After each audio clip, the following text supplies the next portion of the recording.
Bonsoir à mon tour. Merci beaucoup d'être là. Marc-Antoine Cloutier, directeur général de Juripop. Un débat en campagne électorale, c'est l'occasion pour les citoyens d'en apprendre davantage sur les plateformes de l'ensemble des partis politiques.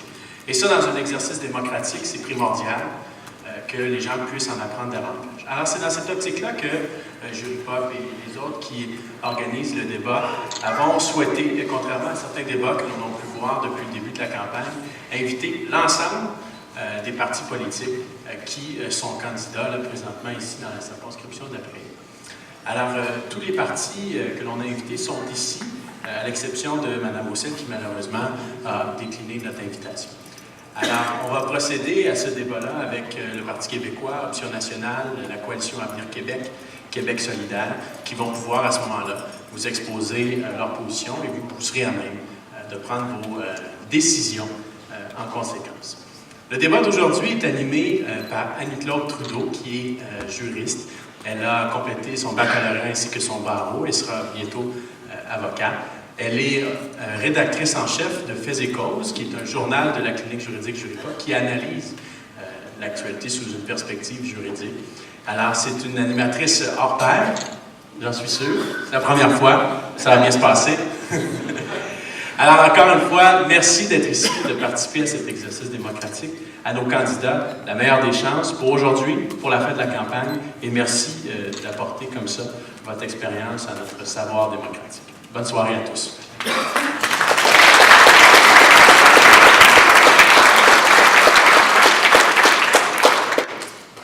Bonjour, donc mon nom est Annie-Claude Trudeau, rédactrice en chef de Faits et Causes.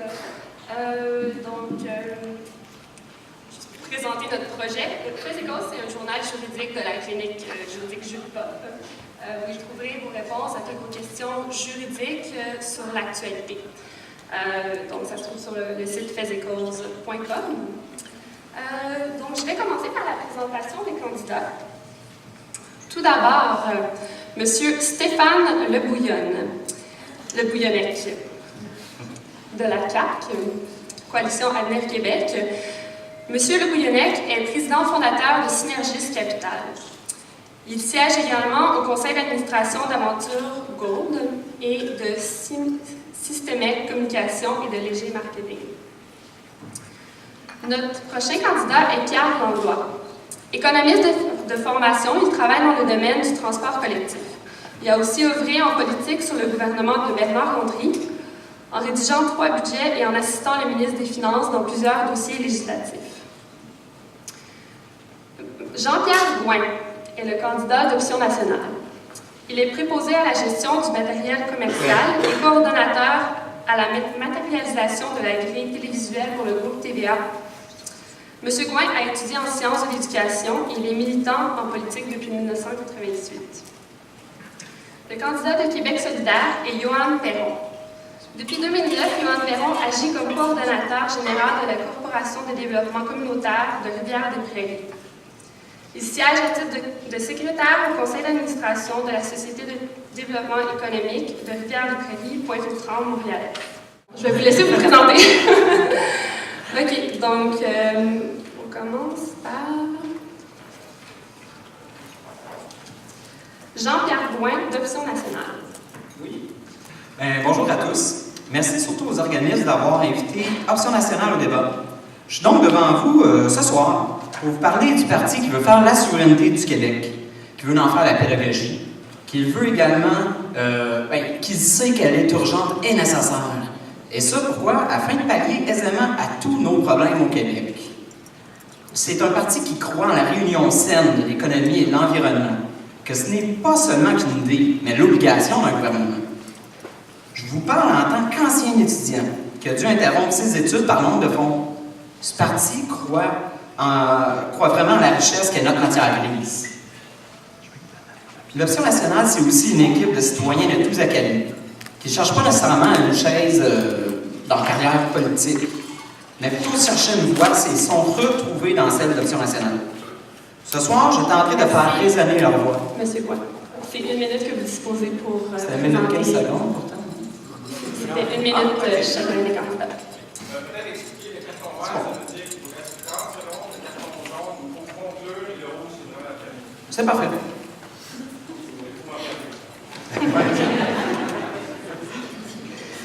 le prochain candidat à se présenter est Pierre Langlois du Parti québécois.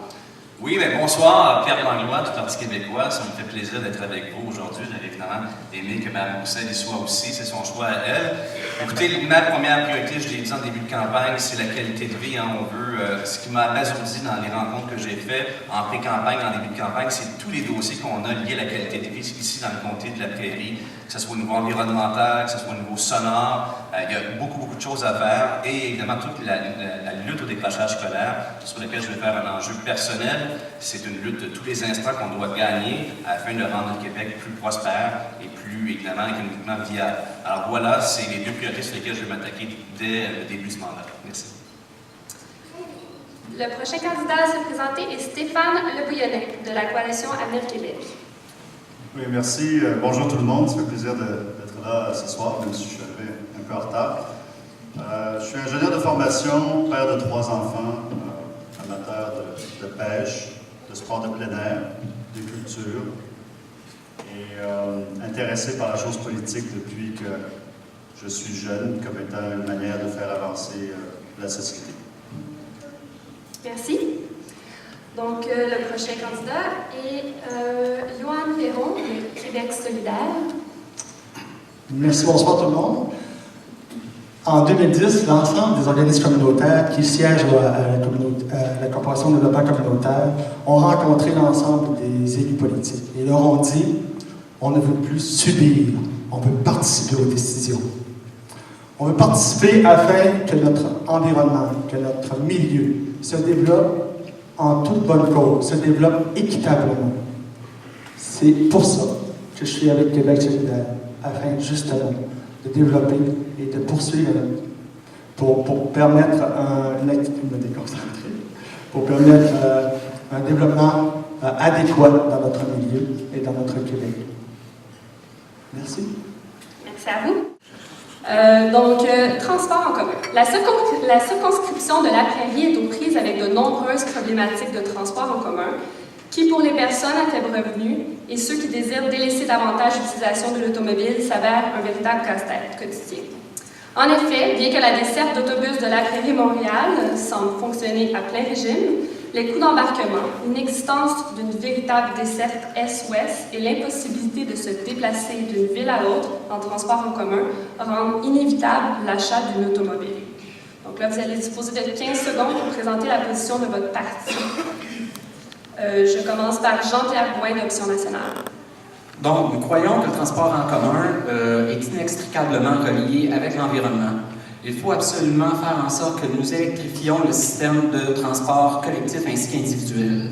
Nous privilégions l'étude de faisabilité d'un monorail ainsi que les voitures électriques. Et Je vous remercie. Oui, c'est bon. Nous passons au suivant. Pierre Langlois. Oui, merci. Alors, le Roussillon, vous savez, maintenant, c'est 200 000 de population. C'est une énorme région et qui est très mal desservie en termes de transport collectif. Alors, on va s'y attaquer, notamment aussi au niveau des stationnements collectifs qui sont trop petits. Il faut les agrandir. Pas normal quand on arrive à 7 h du matin qu'il n'y a plus de place dans les stationnements. Alors, on va travailler là-dessus. Je vous remercie, M. Langlois. Le tour de parole est à Stéphane Le Bouillonnet. On est très favorable au transport en commun, très favorable au train de banlieue avant le prolongement du métro sur l'île de Montréal. On est contre les augmentations de taxes, soit les péages sur les ponts ou les taxes sur l'essence, et pour un transport régional plus développé. Merci. Yoann Perron. Nous, au Québec solidaire, on croit que l'électrification est un avenir important parce qu'il faut comme diminuer aussi l'utilisation des carburants fossiles. La gratuité est importante aussi. Et de plus, il faut non pas juste travailler au niveau du milieu, mais sur un ensemble de territoires beaucoup plus vaste. Merci, M. Donc, je vais poser une question à M. Jean-Pierre Gouin d'Option nationale. Disposez d'1 minute pour y répondre. Par après, on engage le débat. Donc, M. Gouin, quelles mesures voulez-vous prendre afin de trouver une solution au très sérieux problème de transport intra-MRC? Bon, nous, de notre côté, à l'Option nationale, qu'est-ce qu'on veut mettre de l'avant? Ce sont des conseils régionaux. Bon, pourquoi que je parle de ça?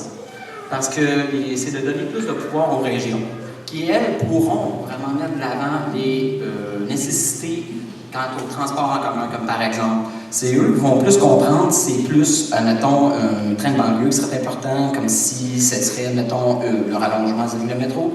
Et comment est-ce qu'on paierait ça, mettons, un rallongement de ligne de métro? C'est en rapatriant les lois, impôts et traités.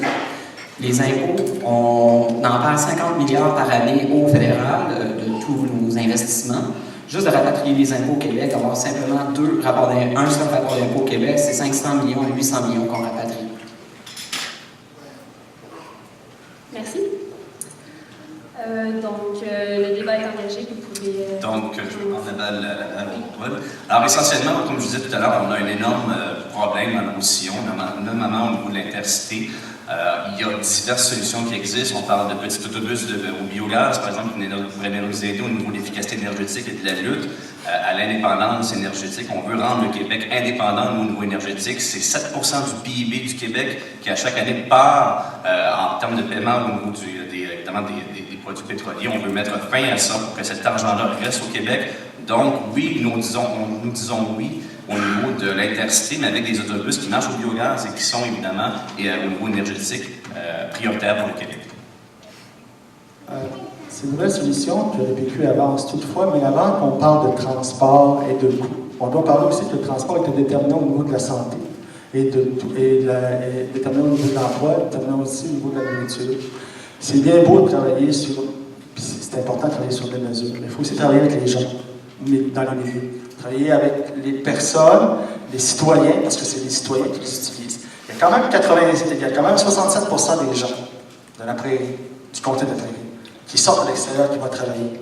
Il y en a 61% qui utilisent leur voiture et juste 9% qui utilisent l'autobus. On a beau mettre les mesures, mais avant, il faut permettre aux gens de réfléchir comment ils veulent développer leur milieu et comment on rattache ça.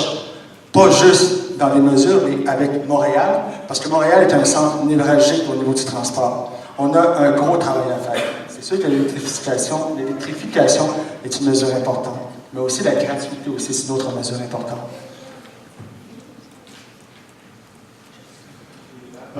Oui, en fait, bon, pour commencer, c'est 24 milliards, grosso modo, les besoins en transport pour la grande région de Montréal.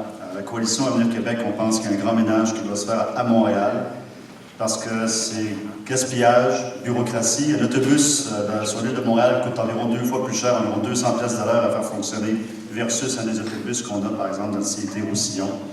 Donc, si jamais on n'est pas en mesure de refaire la gouvernance du Grand Montréal, c'est-à-dire d'avoir une AMT qui serait fusionnée avec le ministère du Transport, on ne sera jamais capable d'avoir de l'équité pour les 450.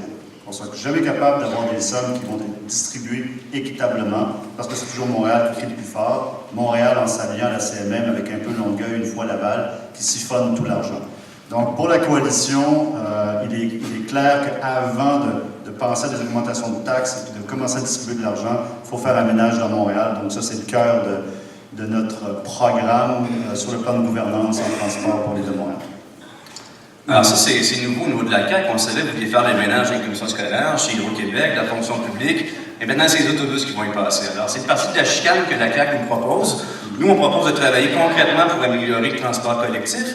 On a un projet qui s'en est avec le pont Champlain, sur lequel on veut implanter un SLR. Ce serait peut-être une bonne idée de le faire amener vers la Montérégie-Ouest ou de se chicaner avec la NT. C'est sûr que nous, on veut travailler sur les structures à ce niveau-là, mais vous, Parti québécois, vous pouvez préférer avoir un gros débat de structure avec le fédéral. Alors, l'un dans l'autre, je ne sais pas qui est le parti de la chicane. J'ai hâte de voir ça. Nous, de notre côté, du moins à l'opposition nationale, on pense qu'avec la souveraineté du Québec, en rapatriant les impôts, on va être en mesure de créer l'indépendance énergétique. Qu'est-ce qu'on parle vraiment d'avoir l'électrification du système de transport en commun, collectif autant qu'individuel. Tout passe par là. En rapatriant nos lois, impôts et traités, on va être capable de mettre ça de l'avant autant que notre monorail, afin de rapprocher les régions. Je vous écoute parler de tout le monde, et on parle beaucoup, vous parlez beaucoup d'argent, de structure et de ménage. Mais où est la personne à l'intérieur de ça? Où est le citoyen? Où est l'entreprise? Où est l'homme politique ou la femme politique à l'intérieur dans les décisions? On dirait que l'économie, les personnes sont au service de l'économie, mais ça doit être le contraire. L'économie doit être au service des gens de la société. Peux-tu revenir à la base, s'il vous plaît, et discuter avec les gens, demander ce qu'ils veulent, faire des assemblées ou des rencontres avec ces gens-là pour pouvoir pour comprendre ce qu'ils veulent, comment ils veulent développer leur transport, qu'est-ce qu'ils ont besoin exactement. On fait du ménage pour eux autres. C'est, moi, je rentre pas chez vous pour faire du ménage quand vous me dites pas ce que... Quand vous me consultez. Non, les gens veulent des autobus, ils ne veulent pas rester sur le trottoir, ils veulent des services de qualité, puis ils ne veulent pas payer des fortunes, c'est pas compliqué. Il n'y a pas besoin de faire des comités pour ça. Et nous, au Parti québécois, notre position est très claire. On va agrandir les stationnements incitatifs dans nos sillons. On va mettre davantage d'autobus et de façon prioritaire électrique, des horaires le week-end, davantage de départ. On veut travailler sur l'électrification des trains. Et la CAQ, eux, veulent se chicaner des structures. Vous le financez comment? Vous Vous financez ça comment? Dites-nous ça. Là. On va faire du transport collectif une priorité gouvernementale. On va le financer à même le cadre financier. Et contrairement à vous, monsieur Bouganet, nous, on n'a pas de trou. Hein? Vous voulez faire des ménages, votre ménage coûte 3 milliards et demi. On l'a fait sur 5 ans, absolument pas. Oui, c'est ça. Il manque 4 milliards de revenus. Vous allez gonfler de façon artificielle les revenus projetés au ministère des Finances. Alors ça, c'est en termes de magie, qui sera votre ministre des Finances? On l'a trouvé, c'est Harry Potter. Est-ce que vous êtes en faveur du projet de train de la prairie Longueuil?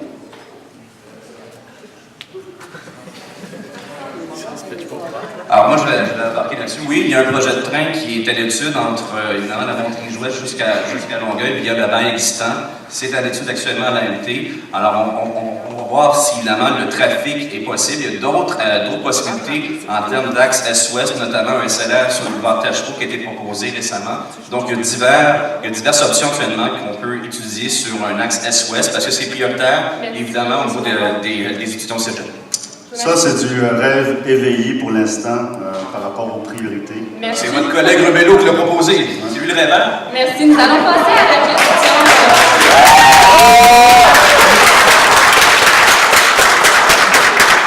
Une idée du Parti québécois. Nous allons passer à la question de l'organisme communautaire qui est le Carrefour Jeunesse Emploi. Qui représente le Carrefour Jeunesse Emploi?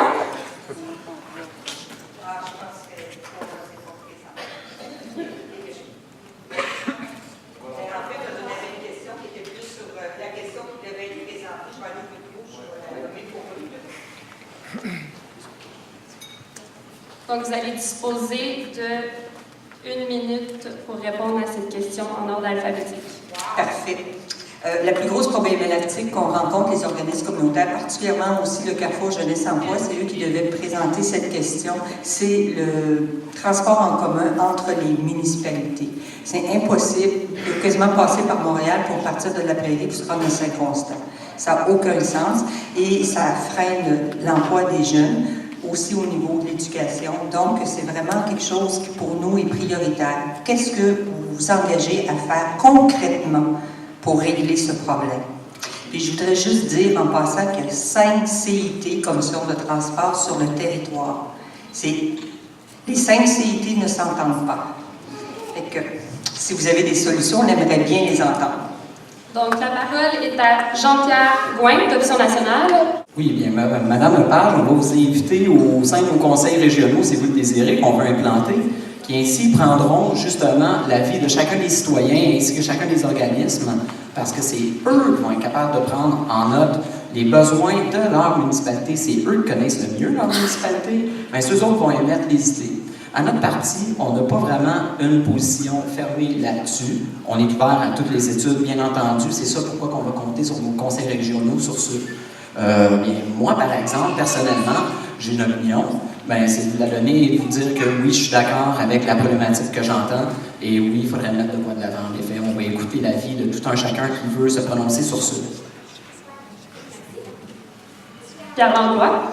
Oui, j'en ai parlé tout à l'heure. Il y a une solution d'ailleurs qui vient de Québec, qui sont évidemment, il n'y a pas, quand on parle de transport intercité, on n'a pas un trafic énorme de gens à transporter, mais c'est important de les amener vers le CLSC, vers des centres commerciaux, vers les écoles, vers les centres de compétences, le centre de compétences Rive-Sud, par exemple, où on fait de la formation professionnelle. Alors, il existe à Québec, et ça marche depuis 5 ans maintenant, des minibus, donc à capacité réduite, ça coûte moins cher, qui sont au biogaz. C'est une solution verte, une solution efficace, et c'est quelque chose qu'on va proposer ici dans nos sillons en transport collectif. Monsieur Le Bouillonnec. La question du financement et de la planification des transports, c'est assez clé. Entre autres, le gouvernement libéral avait un plan quinquennal qui s'arrêtait en 2011, qu'ils ont reconduit pour 1 an sur le financement des transports collectifs, où il y avait du financement au niveau des régions, à condition qu'il y ait une augmentation d'achalandage. Et ça, c'est un peu la poule et l'œuf, parce que finalement, si tu n'as pas d'achalandage, tu ne déploies pas, tu as du mal à aller chercher les sommes. Les CIT, moi, je considère que ces organisations-là sont assez performantes. D'ailleurs, quand on les compare avec les grandes sociétés de transport, elles sont beaucoup plus performantes. Même dans la région, les CIT ont fait un peu des miracles, des fois, en introduisant, en faisant en fait les mains, en faisant des pieds et des mains pour être capable de donner un minimum de services. Ce qu'il faut, c'est que l'argent vienne de Québec. Ce qu'il faut, c'est que Québec reconnaisse que les municipalités ont des besoins. Dans le cas de Saint-Philippe, par exemple, dans le comté, avec la moitié de la ville qui est un territoire agricole, il n'y a pas moyen d'avoir du financement adéquat. Donc c'est ça, c'est là où le bas blesse. Merci. Monsieur Perron? On a toujours dit qu'on allait toujours soutenir des mesures progressives. M. Langlois a soulevé quelque chose de bien intéressant, les minibus, effectivement. Je suis d'accord, je le soutiens. Toutefois aussi, il faut permettre aussi aux gens qui prennent l'autobus d'avoir accès à des correspondances rapides entre autobus, entre lieux, ne pas se retrouver à Panama et revenir, ça prend comme 2-3 heures, pouvoir avoir une interaction entre les entreprises et aussi permettre aussi avoir un montant intégré, donc payer un seul montant pour tout l'ensemble des autobus. Ça peut être intéressant. Donc, c'est ce qu'il faut faire. Puis, effectivement, il faut revoir aussi les circuits, quelques circuits. Merci beaucoup. Donc, est-ce que nous avons une question d'un citoyen sur les transports? Le choix en deux mots. Soit construire le pont de la Confédération pour l'île du Prince-Édouard ou faire celui de Montréal. Monsieur, on attend encore. À qui s'adresse votre question? Monsieur de la CAQ. Donc, la question est pour M. Stéphane Le Bouillonnec. Il y a un moyen d'être plus efficace si on s'occupe des autres briques de nos affaires. Monsieur, moi, j'ai longtemps pensé ça. J'ai voté oui au référendum de 80, celui de 95 aussi. Mais honnêtement, avec la situation économique du Québec, je pense que ça prend un ménage avant de penser à pouvoir se séparer. Donc, vous seriez dans le camp du non aujourd'hui, M. Le Bouillonnec? Ou M. Legault? Non. Moi, je ne pourrais jamais voter non à un référendum québécois. Chacun. C'est une coalition, hein, le chef ne peut pas se permettre, il y a des gens de tous horizons. Moi, je maintiens mes convictions sur ces questions-là, je le crois. Donc, vous devenez les souverainistes à la CAQ. Vous êtes contre. Mais vous, le PQ, vous n'aimez pas tous les souverainistes, hein, vous faites la séparation. Donc, moi, si je voterais oui à un référendum, ça ne vous plaît pas, c'est ça que vous dites? Non, je m'étonne parce que M. Legault semblait dire que les souverainistes n'avaient pas leur place à la CAQ. Moi, ce que j'ai entendu, c'est Mme Marois qui disait que les souverainistes, qui n'étaient pas des progressistes, n'avaient pas leur place au Parti québécois. Je vous remercie. Nous allons passer à la question de l'accessibilité aux services. Donc, ça va être une question sur les frais de scolarité. Donc, comme vous le savez, le Québec a connu un printemps très mouvementé où les citoyens ont pris la rue, notamment afin de protester contre la hausse des frais de scolarité. Il est inutile de décrire davantage la crise que nous avons vécue car elle a eu une couverture médiatique suffisante. Je vous demanderai un bref retour sur la position de votre parti, plus précisément la vôtre, sur la question des frais de scolarité. Donc, je commence avec M. Jean-Pierre Drouin d'Option nationale. Vous avez 1 minute et non 15 secondes, finalement. Oui, il semblait aussi. OK. Bon, nous croyons sincèrement à l'Option nationale que les valeurs québécoises englobent surtout l'égalité des chances pour tous. Nous croyons que la gratuité scolaire balisée est un revenu et non un coût. Si vous vous basez sur les études qui ont été faites, mettons, dans les pays scandinaves ainsi que le Mexique, on se rend compte qu'en moyenne, quelqu'un qui profite de ce système-là revient avec 750 000 $ de plus dans leur vie, dans leur poche. Imaginez en impôts. Imaginez combien que c'est de l'impôt versus les frais scolaires qu'ils auraient déboursés au départ. C'est beaucoup plus grand. Donc, c'est un revenu et non un coût. Et en plus, non seulement ça, c'est une belle richesse, me semble, de matière grise. Et je crois qu'il y a une bonne corrélation à faire entre le taux de criminalité ainsi que l'éducation qui a été mise gratuite, instaurée gratuitement dans les pays scandinaves où, justement, le taux de criminalisation est beaucoup plus bas. Merci. Donc, M. Langlois, du Parti québécois. Écoutez, notre position est assez claire. Hein. Dès que nous serons élus, nous allons abroger la loi 78, qui est une loi ignoble. Évidemment, pour ce faire, nous devons être majoritaires, parce qu'on le sait, la CAQ et le Parti libéral du Québec vont nous voter. Nous nous allons décréter un forum sur lequel on va amener l'ensemble des intervenants de l'éducation, incluant les étudiants, à venir discuter avec nous sur les moyens de financement des universités. Alors, le tracé est très clair. Et on a vu aujourd'hui que M. Legault était disposé à négocier avec les étudiants. J'ai hâte de voir comment il va négocier avec eux, après les avoir traités de tous les noms, de fumeux de cannabis, de paresseux, d'enfants en roi. On se demande qui va négocier avec eux, peut-être Gérard Deltel. Merci. Monsieur Le Bouillonnette. Ouais, la priorité, évidemment, pour nous, c'est le décrochage scolaire. Donc, on est le seul parti à réinvestir avec l'argent qu'on aura pu sortir des coupures dans la bureaucratie. Environ 1 milliard de dollars en éducation. Environ 400 millions de dollars pour l'augmentation du salaire des professeurs. Environ 250 millions de dollars pour l'aide à l'enfance inadaptée. 300 millions de dollars pour augmenter au secondaire d'1 heure par jour la présence de l'enfant à l'école pour les devoirs ou pour les travaux d'équipe ou pour les équipes sportives. On a une véritable préoccupation concernant l'éducation, mais les frais de scolarité, on pense qu'ils peuvent augmenter un peu. La parole est à M. Perron. J'ai regardé que c'est une aberration. On a un taux de diplomation le plus bas au Canada. Ici, c'est assez effrayant. Et on sait que l'éducation est une consolidation de l'esprit. René Lévesque disait il y a 3 choses importantes pour une nation, c'est l'éducation, l'éducation et l'éducation. L'éducation peut être gratuite, du primaire à l'université. Ça, c'est de base. Donc aussi, on doit favoriser aussi la persévérance scolaire. La persévérance scolaire ne se limite pas juste à étudier, c'est bien plus que ça. C'est aussi permettre à des gens de bien manger, de ne pas avoir de soucis. Donc, ça leur permet d'avoir l'esprit focusé vers l'éducation. Il y a aussi bonifier le système le système boursier en attendant de mettre en place le revenu minimum garanti. Donc, c'est notre position. Je vous remercie. Question à M. Pierre Langlois du Parti québécois.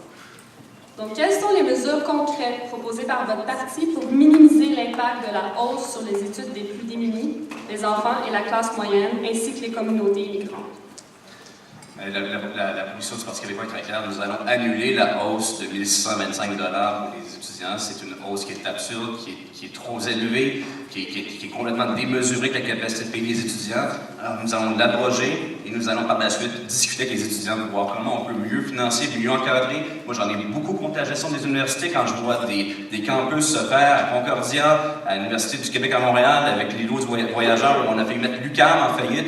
Il n'est pas question qu'on va augmenter la dette des étudiants parce qu'il y a eu la mauvaise gestion des universités. C'est inadmissible. Et on va travailler également sur le salaire, les salaires et les conditions des recteurs. Est-il normal que des recteurs se promènent en voiture de fonction, qu'ils aient des condos fournis comme à Concordia? Moi, je pense que non. Alors, voilà, là, vous parliez de ménage tout à l'heure, on va faire un véritable ménage là où il y a du gras coupé, c'est-à-dire dans ces conditions-là.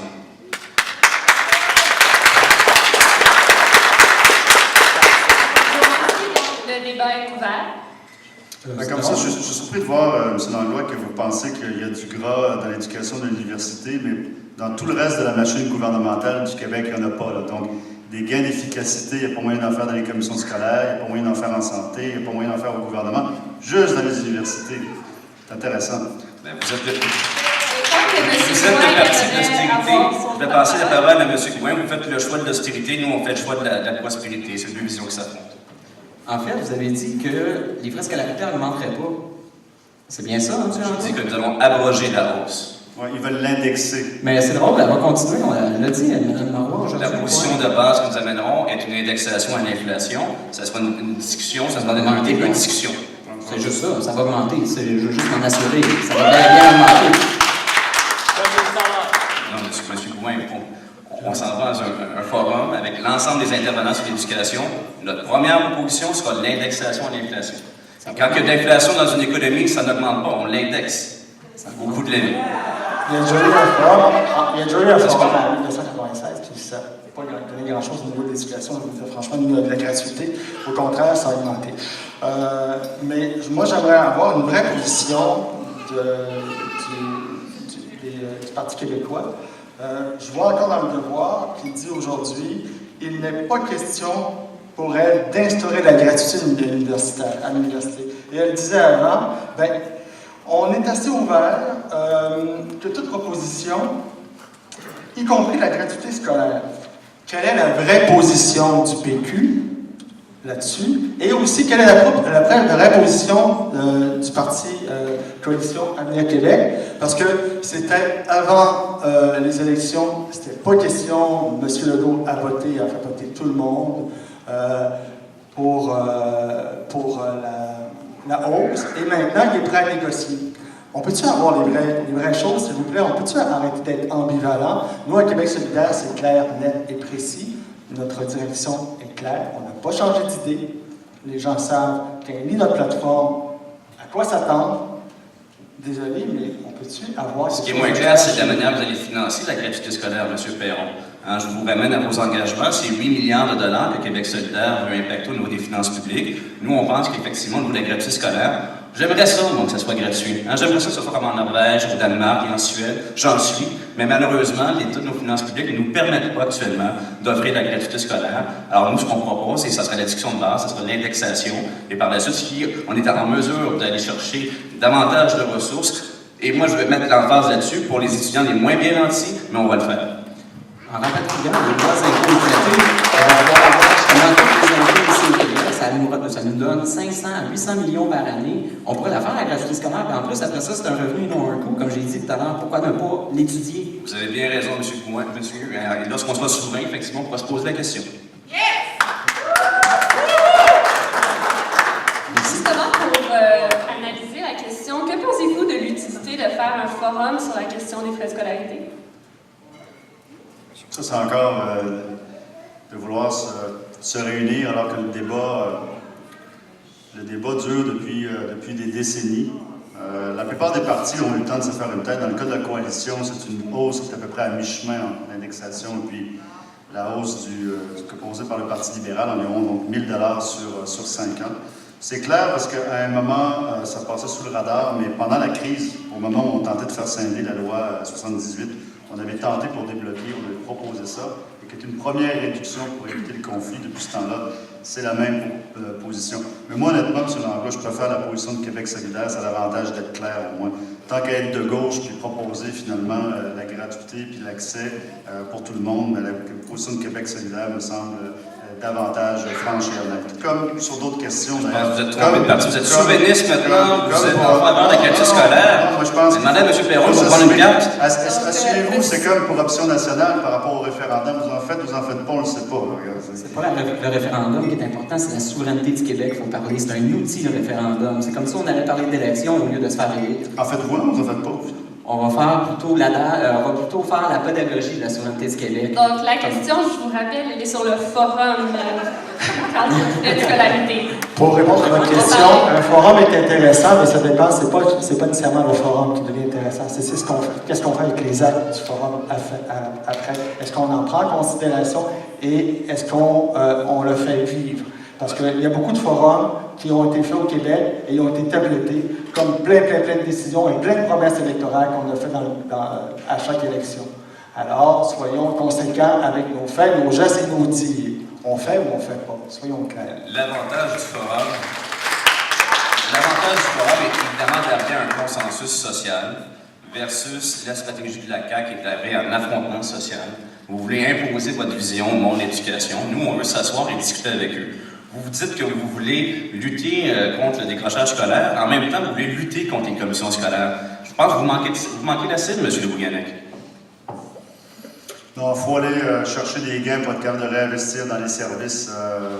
La bureaucratie au Québec, à tous les niveaux, nous a coûté trop cher pendant trop longtemps. C'est pour ça qu'on va arriver avec une dette de 184 milliards. Si on ajoute la partie du fédéral, si on était un pays souverain, le 7e pays le plus endetté au monde, à un moment donné, il faut que ça arrête de partir, c'est tout. C'est pas plus compliqué.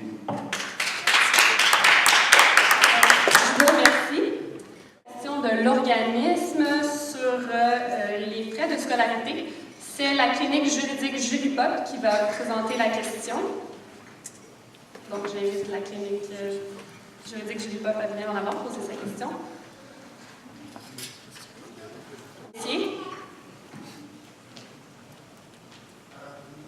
On a beaucoup vous parlez de la hausse des frais de scolarité, de la gratuité scolaire. On connaît beaucoup les tenants et aboutissants, mais souvent la question qui revient, c'est pourquoi une hausse ou pourquoi la gratuité scolaire?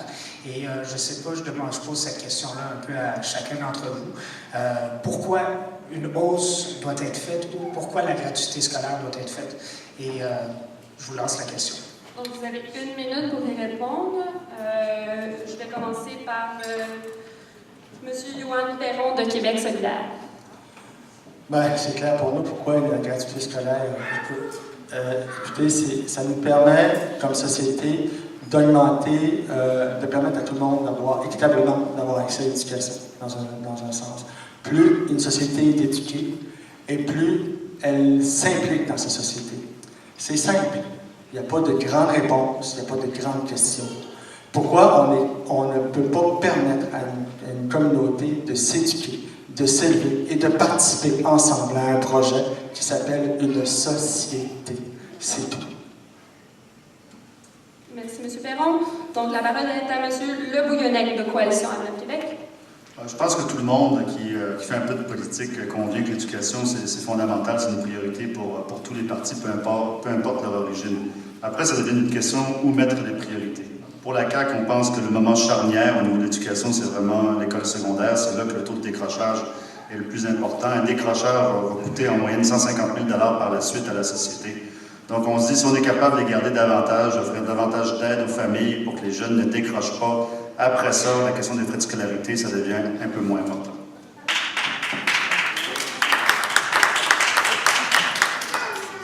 Donc, M. Gouin, d'Option nationale. Oui, donc, comme on disait, il n'y a absolument aucun désavantage à avoir la gratuité scolaire si économiquement c'est viable. Et si, en plus, on nous dit que c'est un revenu, où est la question? Pourquoi qu'on se pose la question? C'est un revenu et non un coût. Imaginez, si on est capable d'instaurer, justement, comme qu'est-ce que je disais de manière antécédente, c'était de rapatrier les lois, impôts et traités. Déjà là, avec les impôts, on est capable de nous payer directement cela. Et ça va se repayer avec les gens qui vont payer plus d'impôts ayant acquis des diplômes plus élevés. Alors, pourquoi on dirait non à ça, en plus que ça fait décroître la criminalité d'après ce qu'on a vu dans les autres pays? Ça serait un bon sens de ne pas la considérer, tout simplement. Monsieur Arba.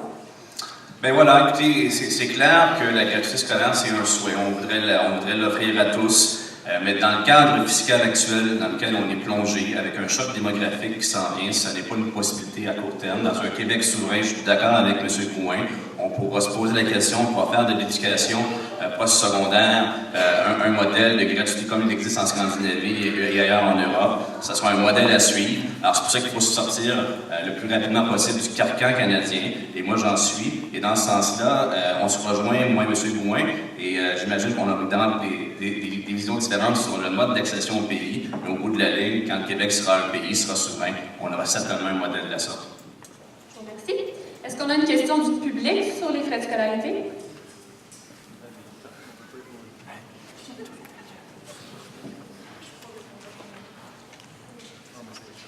Donc, Monsieur Réal Haché.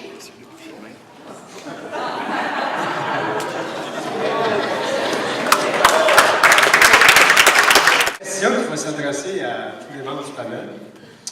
Est-ce qu'on a pensé, dans la question de la scolarité, des travailleurs qui sont souvent au salaire minimum, mais qui décident de se prendre en main et d'aller à l'université, ou, comme j'ai un beau-frère, il a commencé, il avait une 8e année, puis il a décidé de retourner aux études jusqu'à obtenir un diplôme au HEC. Ce que je veux dire, est-ce que vous avez pensé qu'en élevant les frais de scolarité, que ces gens-là, quelle chance qu'ils vont avoir de performer? Parce qu'on a parlé des étudiants qui sont élevés par leur maman, leur papa, mais il n'y a pas juste ça, il y en a qui rentrent. J'en ai connu d'autres qui ont pris leur diplôme d'ingénieur en commençant, en rentrant à la Polytechnique à 30 ans.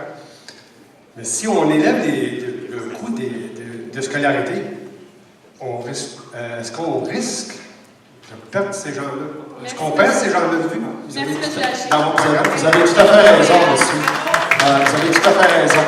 Et lorsque quelqu'un étudie et qu'on lui permet d'étudier de façon gratuitement, Il y en a qui disaient que étudier, pour être étudiant, c'est un privilège. Puis on doit se payer les études doivent être payées. On doit se payer nos études. C'est pas un privilège d'étudier. C'est un retour intellectuel, un retour économique et un retour de savoir. Donc, si on met la gratuité scolaire à tous les niveaux, puis effectivement, les gens qui veulent retourner aux études plus tard, mais aussi aux enfants qui savent, qui vont commencer, c'est ça la persévérance scolaire, c'est que tu la commences jeune déjà, à 5 ans, et tu l'amènes jusqu'au bout. Donc, la gratuité scolaire doit être implantée justement pour permettre à tous les gens de pouvoir vivre et faire vivre. Donc, M. Le Bouillonnec, votre réponse à la question de M. Haché? Avec le déclin démographique, en fait, il y a toutes ces personnes âgées-là, d'ailleurs, dans le programme, il y a des supports pour ça, pour faire en sorte qu'elles restent davantage sur le marché du travail, c'est dommage, mais qu'elles ne soient pas pénalisées fiscalement si elles remettent leur retraite à plus tard. De même, comme on en parlait, il faut qu'il y ait moins de décrochage, il faut qu'il y ait davantage de diplômés. Il faut que les femmes aussi continuent à intégrer le marché du travail, qu'on augmente le taux d'emploi pour être capable finalement de contrecarrer la courbe démographique qui ferait en sorte qu'on soit plus capable de se payer dans quelques années nos programmes sociaux. Donc, c'est une série de mesures qui peuvent nous permettre d'atteindre ces objectifs-là. Puis je pense que c'est une bonne idée ce que vous soumettez. La parole est à M. Gouin, d'Option nationale. Bien, moi, je vous comprends, monsieur. Avec qu'est-ce que vous avez dit? Moi, j'étais justement dans ce bateau-là et il a fallu que j'interrompe mes études. C'était pas parce que j'ai échoué. J'avais obtenu un bac. Or, j'ai été endetté jusqu'à mes 41 ans encore. J'en ai 31 en passant. Il m'en reste encore au moins 10 ans. Pourquoi ça ne serait pas l'accessibilité à tous? Pourquoi qu'on n'aurait pas tous la même chance? Si en plus, on a eu une étude qui nous dit que c'est viable économiquement, c'est ça que je comprends pas. Il y a des pays qui le font. Pourquoi qu'on n'étudie pas? Tout simplement qu'on la mette de l'avant, on se pose des questions, on entend monsieur ici. Bien écoutez, essayons de la faire, tout simplement. Oui, alors M. Haché amène évidemment la question du raccrochage scolaire, de la requalification professionnelle. Alors, je vous permettrai d'inclure également la formation professionnelle à travers ça, parce qu'il n'y a pas juste évidemment l'université, mais évidemment tous les programmes de formation professionnelle. Il n'y a pas beaucoup, effectivement, de programmes qui s'adressent à ces gens-là. Et dans mon programme local ici, on veut instituer justement des bourses d'études qui visent les raccrocheurs ou les gens qui persévèrent dans le milieu scolaire. Il y a beaucoup de bourses d'études pour l'excellence, pour les meilleurs résultats, mais très peu pour les gens qui persévèrent ou qui sont issus de milieux défavorisés. Alors localement, moi, je me suis engagé à mettre sur pied des bourses, qu'on va appeler des bourses « Je m'accroche » à hauteur de 4 000 $, 2 000 $ à l'inscription et 2 000 $ à la diplomation du programme. Et cette initiative-là, j'espère la pousser au niveau du Québec. Mais je pense que c'est là un programme incroyable parce qu'évidemment, il y a des perspectives financières. M. Gouin en faisait référence. Alors, il faut aider ces gens-là à aller chercher le coup de pouce supplémentaire qu'ils ont besoin pour aller chercher les qualifications et évidemment le meilleur des actifs qu'on peut avoir, c'est-à-dire les connaissances. Merci, M. Langlois. Quant au logement, se nourrir et se loger sont les principaux besoins matériels de l'homme. Le manque de logements sociaux est criant dans la circonscription de la Prairie. Plusieurs partis se sont déjà engagés à mettre plusieurs initiatives afin de favoriser l'accès à la propriété, sans pour autant aborder la problématique très importante du manque de logements abordables pour les plus démunis de notre société. Donc, nous aimerions avoir la position de votre parti sur la question du logement. Position générale, je vais commencer par M. Le Bouillonnec de la CAQ.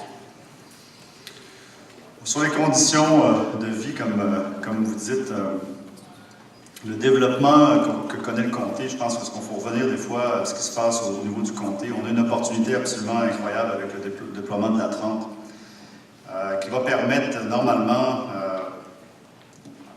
aux villes qui sont autour de ça de se densifier, et en se densifiant, de supporter davantage les villes au niveau des revenus fonciers, puis permettre aux villes, en collaboration avec le provincial, de développer, entre autres, des logements sociaux.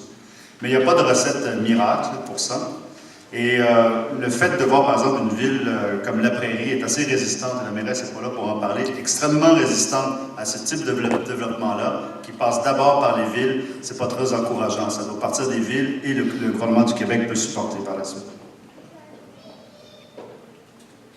Merci. La parole est à M. Langlois, du Parti québécois. Bon, on va s'entendre là-dessus. M. Le Bouillonnec, c'est rare, on va le prendre. Alors, effectivement, Ça part des villes et c'est triste. J'aurais aimé que Mme Roussel soit là parce que depuis 10 ans, il n'y a aucun développement de logements sociaux sur le territoire de la ville. C'est la ville de la Prairie qui a bloqué ça. C'est inadmissible. On a des vieux quartiers. Pensez au quartier Sainte-Rose, pensez au quartier d'Émilis. On a des vieux blocs appartements désuets qui ne sont pas aux normes. Il faut aider ces gens-là qui sont dans le besoin. Donc, vous savez, ces deux quartiers-là nourrissent l'école Jean 23. L'école Jean 23 est l'école la plus défavorisée de la commission scolaire. Et évidemment, les conditions de vie dans ces logements-là sont déplorables. Mme Roussel a fait le choix de ne pas aider ces gens-là. Nous, on a 15 000 logements sociaux qu'on veut amener à notre plateforme. Et croyez-moi, on va faire le maximum pour en amener sur le territoire de la Prairie.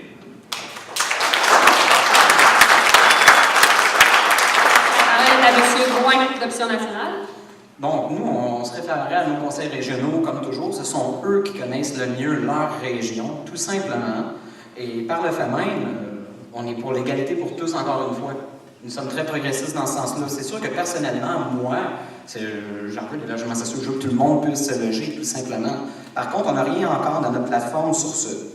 Et je veux juste mentionner, par le fait même, en rapatriant toujours nos lois impôts et traités, nos impôts vont nous subventionner partout. Et quand je parle de lois impôts et traités, c'est pas de faire la souveraineté nécessairement dans un premier temps, c'est vraiment juste de les rapatrier dans un premier mandat. Je voulais juste clarifier le tout. Donc, M. Perron, de Québec solidaire. Bien, nous, ça fait longtemps qu'on tape sur le clou. C'est 50 000 logements sociaux, coopératifs ou communautaires. Et aussi, annexé à ça, de la rénovation éco-énergétique. C'est ce qui nous manque beaucoup. Souvent, il y a des blocs appartements maintenant qui sont malsains et on doit faire des travaux majeurs dedans. Les gens ont peu d'argent, on les berne, et en plus de ça, ils sont malades à l'intérieur. Ça nous coûte beaucoup de sous. Mais le pire, c'est pas juste de construire des logements sociaux, puis je pense qu'on est tous d'accord ici à la Prairie, il y a un effort à faire. Le pire, c'est qu'il faut aussi éviter le pas dans ma cour. Un logement social, à côté de chez nous, c'est des pauvres. La pauvreté, c'est pas une maladie.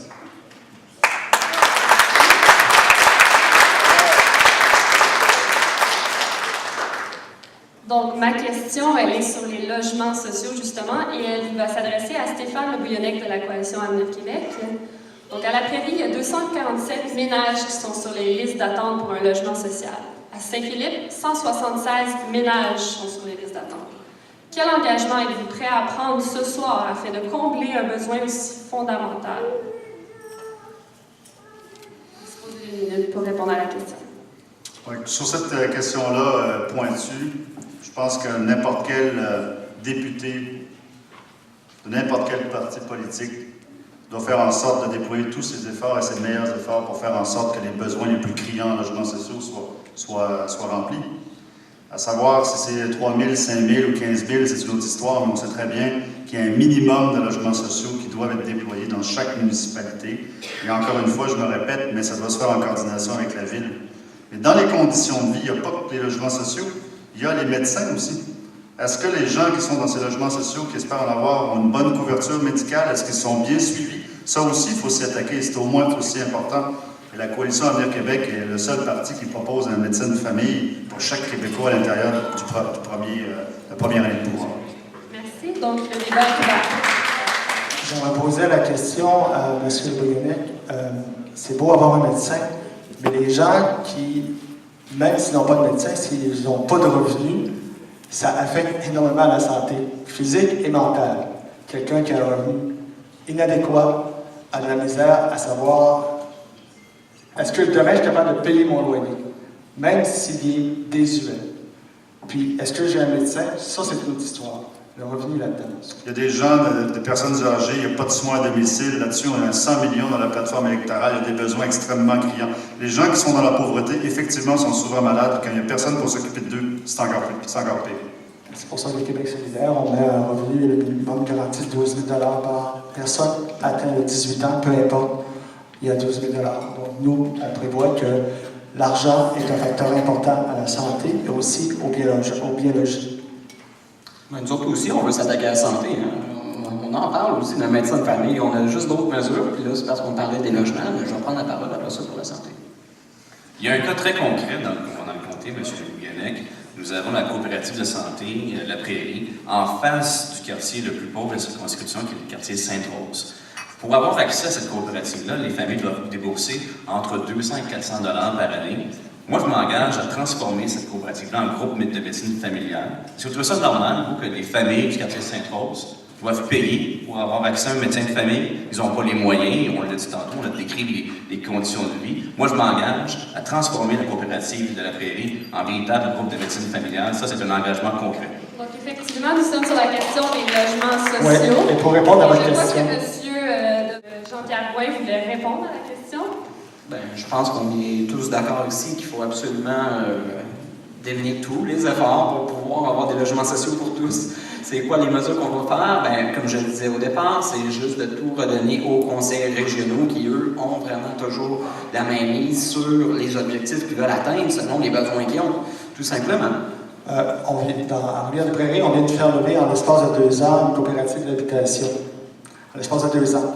Et on s'est assis, on a collaboré ensemble. On a collaboré avec toutes les parties municipales, provinciales, le C3S, les organismes communautaires, la population, la CSPI, la commission scolaire. On s'est assis ensemble et on a dit comment on peut travailler ensemble à développer une habitation adéquate pour les gens. Arrêtez de faire du pas dans ma cour.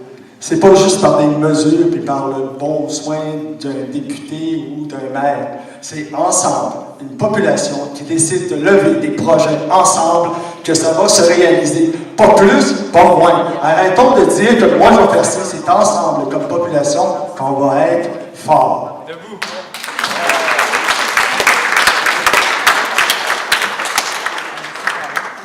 Le centre Le Partage a présenté sa question sur le logement.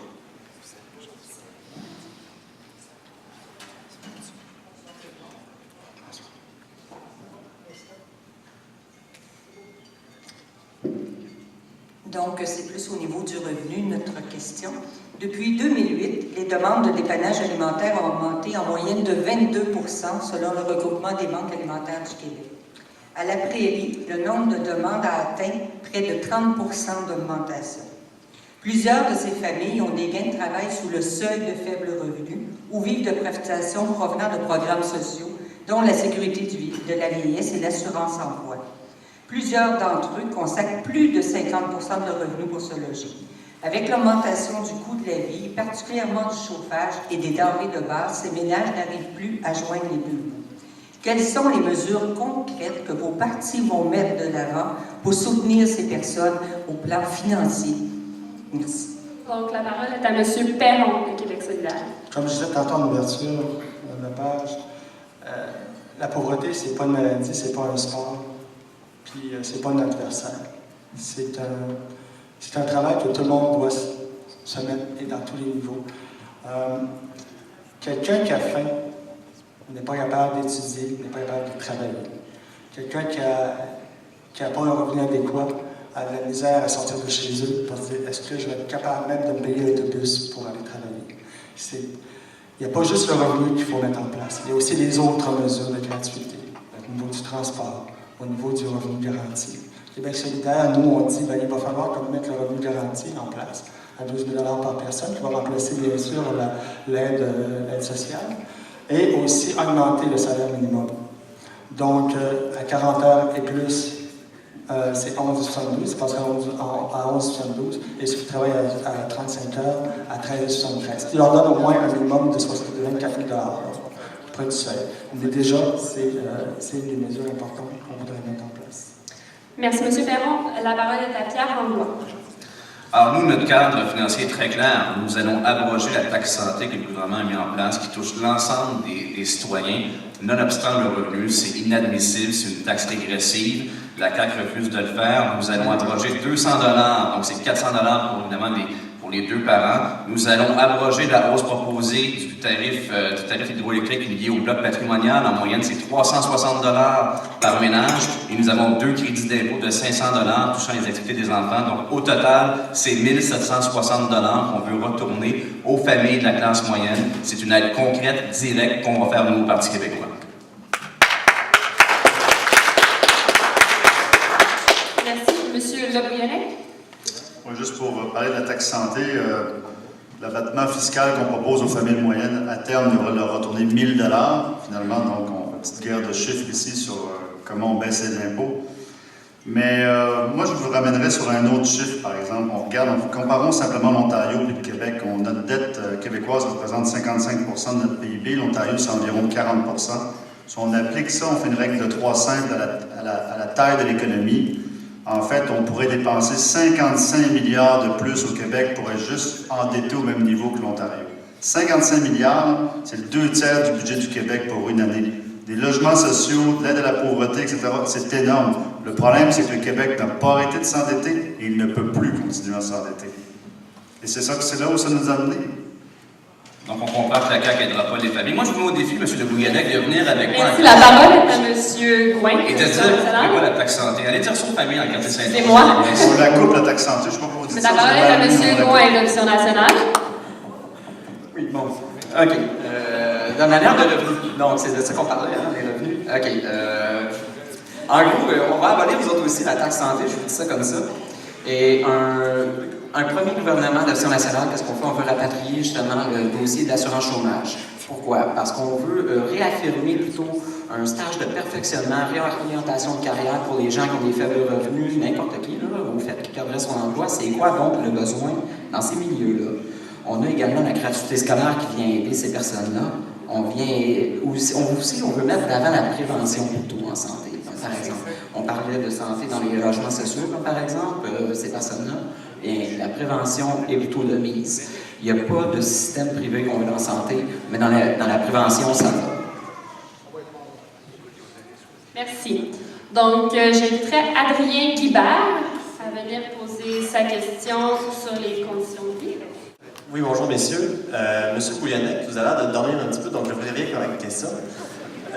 Vous parlez depuis tantôt de conditions sociales, mais... excusez-moi, j'ai perdu ma question.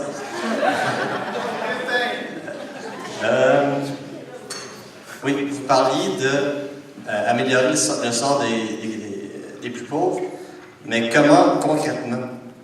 J'ai pas entendu vraiment d'actions concrètes comme d'améliorer le système de transport en commun comme Québec solidaire et Option nationale le permettent, ou de baisser les taxes, ou peu importe. Donc, quels sont concrètement ce que vous allez faire pour la population de la Prairie?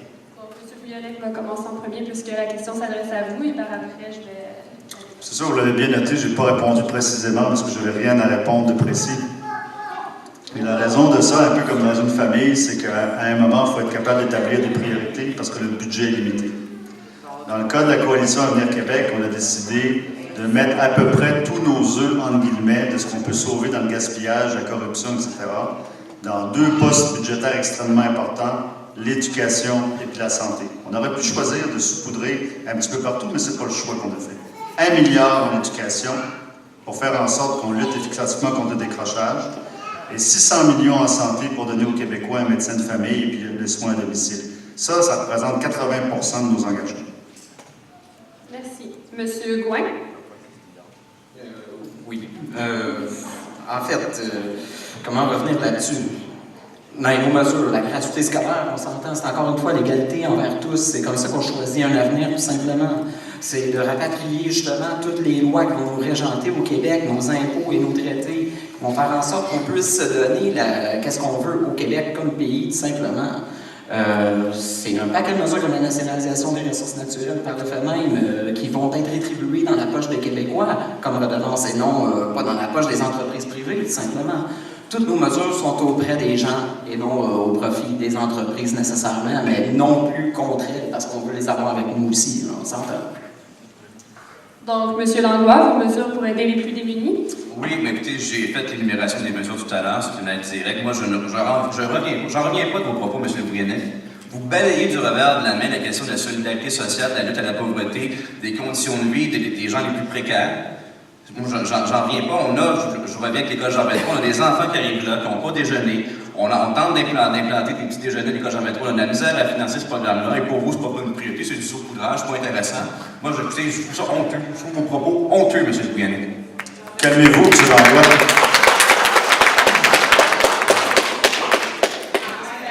Je suis impressionné de voir comment on peut jouer à Je ne vois rien, je n'entends rien, je ne dis plus rien. C'est une roue qui tourne. Quelqu'un qui a un revenu indécent peut être plus malade que quelqu'un qui a un revenu décent. Donc, il est en précarité, non pas juste monétaire, mais de service en plus. Donc, ça nous coûte plus cher à tout le monde. Mettons-nous en œuvre. Je vous en souvenez, tantôt je vous ai dit au départ, il faut que l'économie soit au service de la société, non pas la société au service de l'économie. À chaque fois que j'entends M. Le Bouillonnec, il faudrait être au service de l'économie. Peut-on revenir à la base, que l'économie sert au monde et qu'on soigne nos gens, qu'on leur donne un revenu décent, et à la fin, on va payer moins cher tout le monde.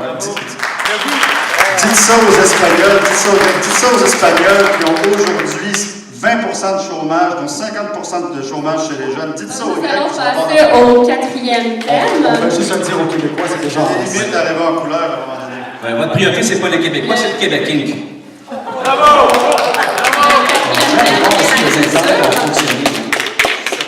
Justement, nous allons parler de la culture.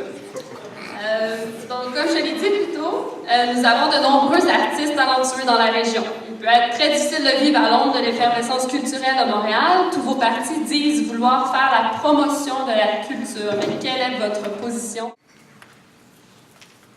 Donc, je vais commencer par M. Gouin. Oui, bon. Ben écoutez, on la connaît, notre culture, elle est unique. On croit que c'est l'échelle d'un peuple. Hein. Ça traduit nos émotions, nos joies, nos peines, nos espoirs. Il faut vraiment la faire rayonner à l'extérieur. C'est notre identité. Et comment est-ce qu'on ferait ça? De par des mesures fiscales qui augmenteraient l'offre culturelle québécoise, justement, de par l'aide de production et diffusion d'événements, autant que leur exportation aussi. On veut aussi les budgets afin d'initier les élèves à la scène culturelle québécoise. Et on veut aussi, bien entendu, préserver les langues et cultures autochtones. Monsieur Le Bouillonnec, votre position sur la culture? Position sur la culture, d'abord, 50 millions au niveau des écoles pour faire en sorte que nos élèves soient davantage exposés à nos artistes québécois. Quelques dizaines de millions pour le support et l'exportation des artistes québécois à l'étranger. Support aussi des festivals, les grands festivals de Montréal culturels qui donnent un rayonnement à Montréal, à l'étranger. Aussi au niveau du français de la loi 101, on pense que les libéraux n'ont pas véritablement appliqué la loi 101, puis on le voit apparaître dans Montréal, donc une application plus stricte de la loi 101, particulièrement à Montréal. Merci. Monsieur Langlois. Ben, premièrement, nous, notre vision, c'est de cesser de voir les dépenses en culture comme des dépenses, mais plutôt comme un investissement. Chaque dollar que nous mettons collectivement en culture rapporte 1,10 $. Donc, c'est un retour sur l'investissement de 10 %. Pourquoi? Parce que, évidemment, c'est une industrie culturelle qui s'est développée au Québec. On pense au cinéma, on pense évidemment aux arts de la scène, à la chanson. Donc, on va évidemment investir massivement dans ce secteur bien précis de notre économie qui est générateur d'emplois. Et localement, évidemment, on veut encourager les artistes émergents du Roussillon. J'ai pris l'engagement de travailler avec les promoteurs locaux sur un festival musical ici pour le Roussillon. Roussillon en musique, ça n'existe pas, on avait la Prairie en fête, mais il n'y a plus rien au niveau culturel dans le comté de la Prairie. Donc, on va amener nos artistes locaux à travailler pour nos gens ici dans le Roussillon. Merci, M. Perron. J'ai passé plus de 20 ans avant dans une autre vie, dans le domaine des arts. Puis à la blague, je dis toujours que la culture, ça part d'abord dans notre assiette, ça part de notre famille. Alors, nous, Québec solidaire, on veut comme favoriser ce développement-là, cette émergence, en mettant en œuvre toutes les possibilités dans les quartiers, dans les grandes villes. Je ne commencerai pas à les énumérer. Un financement équitable au niveau des organismes, des artistes professionnels, un pôle interactif au niveau des internationales, pour les gens qui viennent ici, un échange international, et pour nos artistes à l'international aussi.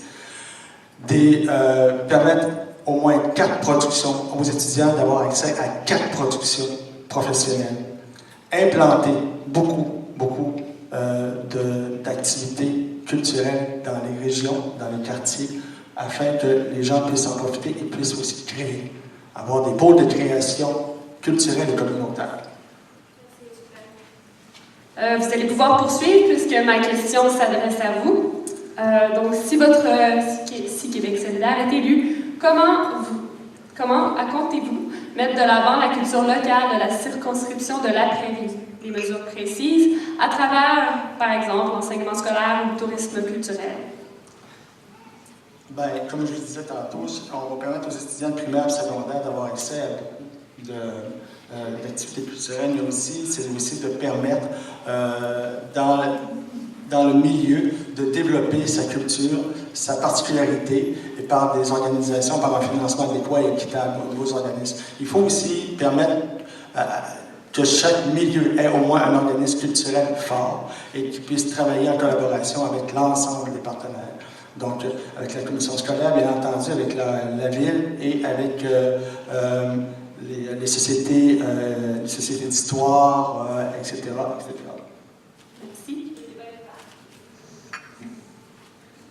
Messieurs. Pas un grand débat, on est tous d'accord, je pense.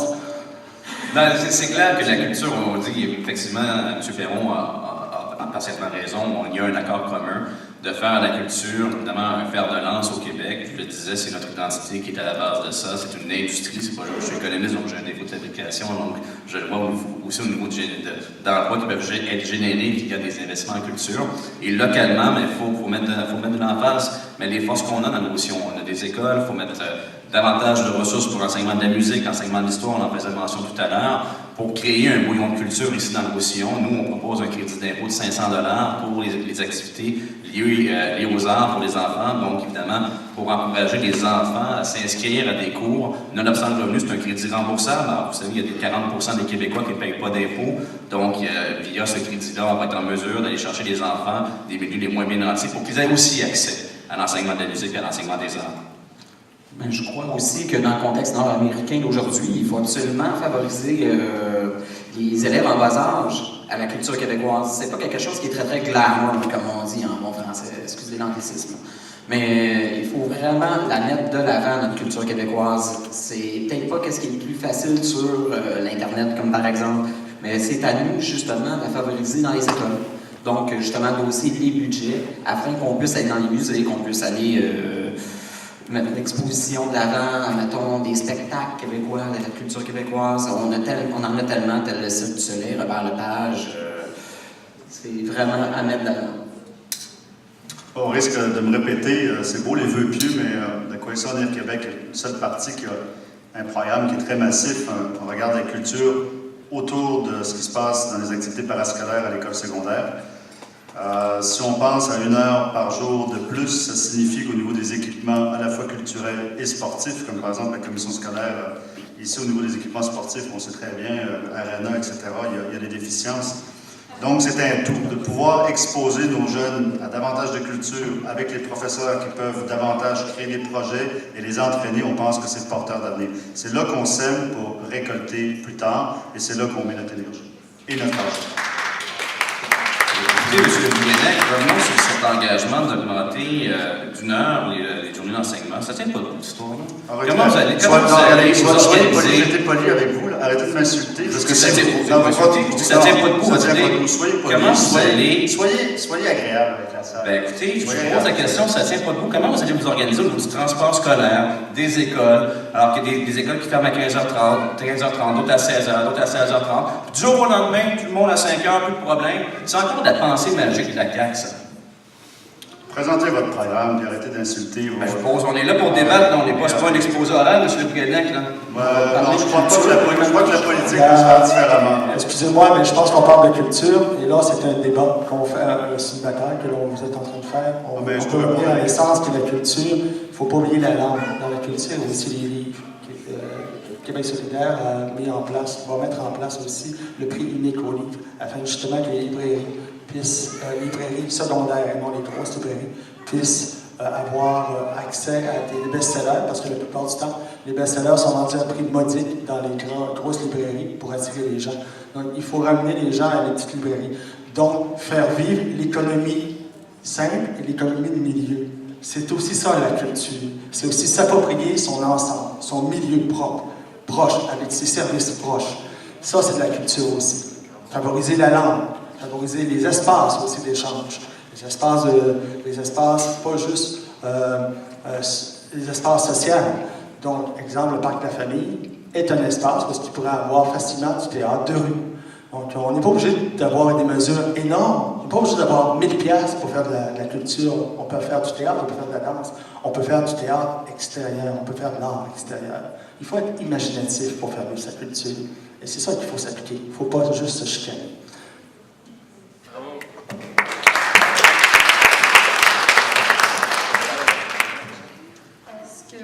Il y a d'autres personnes qui désirent se prononcer sur la culture, ou nous passons à la question de l'organisme communautaire.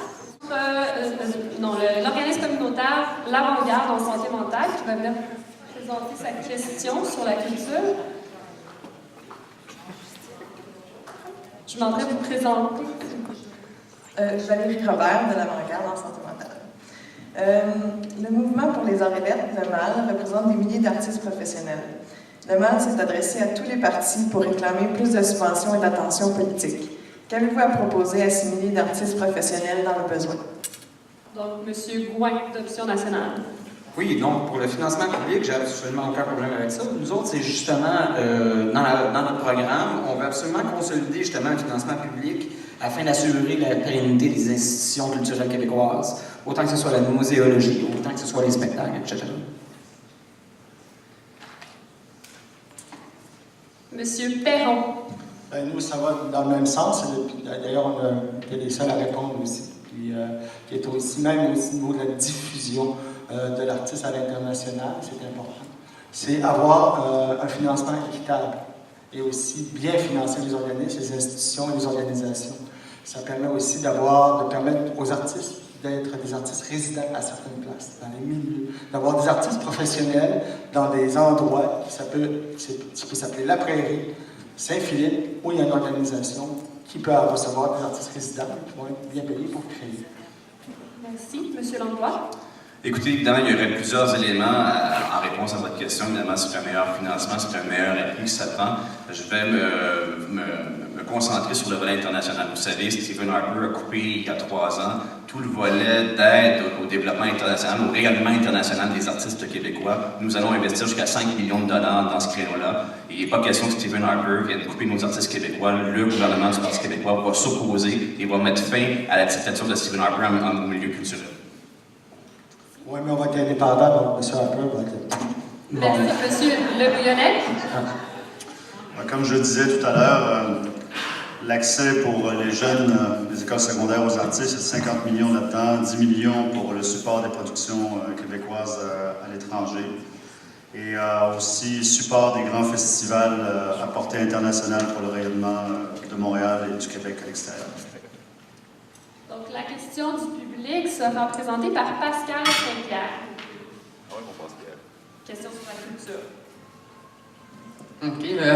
Moi, ma question, c'est que, première des choses, moi, je suis québécois, je parle français, puis je suis fier de ma culture, puis je suis fier d'être québécois. Puis, une chose que j'ai remarqué, on a reculé beaucoup au niveau du français. Comme quand que je vais faire l'épicerie, que je vois sur les cannes, les cannes, que pas respecter la loi au niveau de 101. Tu sais, la loi, ils disent qu'il faut que tu aies le français, puis l'anglais en dessous.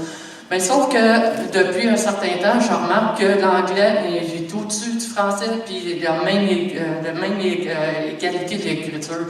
Puis moi, je trouve que c'est frustrant parce que c'est comme rire de nous autres, les Français, les Québécois. Puis moi, j'aimerais ça que quelqu'un qui se positionne debout et qui dise aux compagnies qui respectent la loi. Bravo!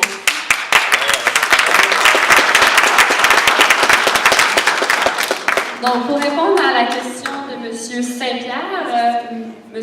Langlois du Parti québécois. Merci. Alors, vous avez bien raison, les libéraux ont complètement fermé les yeux sur le phénomène de l'anglicisation, que ce soit à Montréal, au centre-ville, à Laval, et vous savez quelle est la 3e ville qui s'anglicise le plus vite au Québec? C'est notre ville voisine, c'est Brossard. Alors, pour mettre un frein à ça, et nous, au Parti québécois, on va renforcer la loi 101.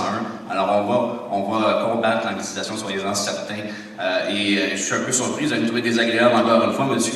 Bouillonnec qui fait des appels automatisés au niveau des électeurs. En fait, vos appels bilingues. Dans un comté de 90% francophone, M. Le Bouillonnec s'adresse à nous bilingues. Alors voilà. M. Le Bouillonnec. Oui, moi j'aimerais ça. J'aimerais que si jamais éventuellement qu'on puisse dire que le premier ministre ou la première ministre du Québec puisse s'exprimer dans un anglais correct, si on veut qu'elle puisse s'asseoir. Qu'elle puisse s'asseoir avec le gouverneur de l'État de New York ou avec les premiers ministres. Allez voir votre chef, il n'est pas mieux. Là, c'est mon tour d'être désagréable avec vous, M. Langlois. Si la loi 101, vous proposez, entre autres, par exemple, au niveau du cégep, d'étendre la loi 101 au niveau du cégep. Qu'est-ce que vous dites aux parents d'enfants de régions éloignées qui n'ont pas su maîtriser l'anglais, qui ont peut-être une chance par immersion de pouvoir le maîtriser pour pouvoir avoir une job qui soit...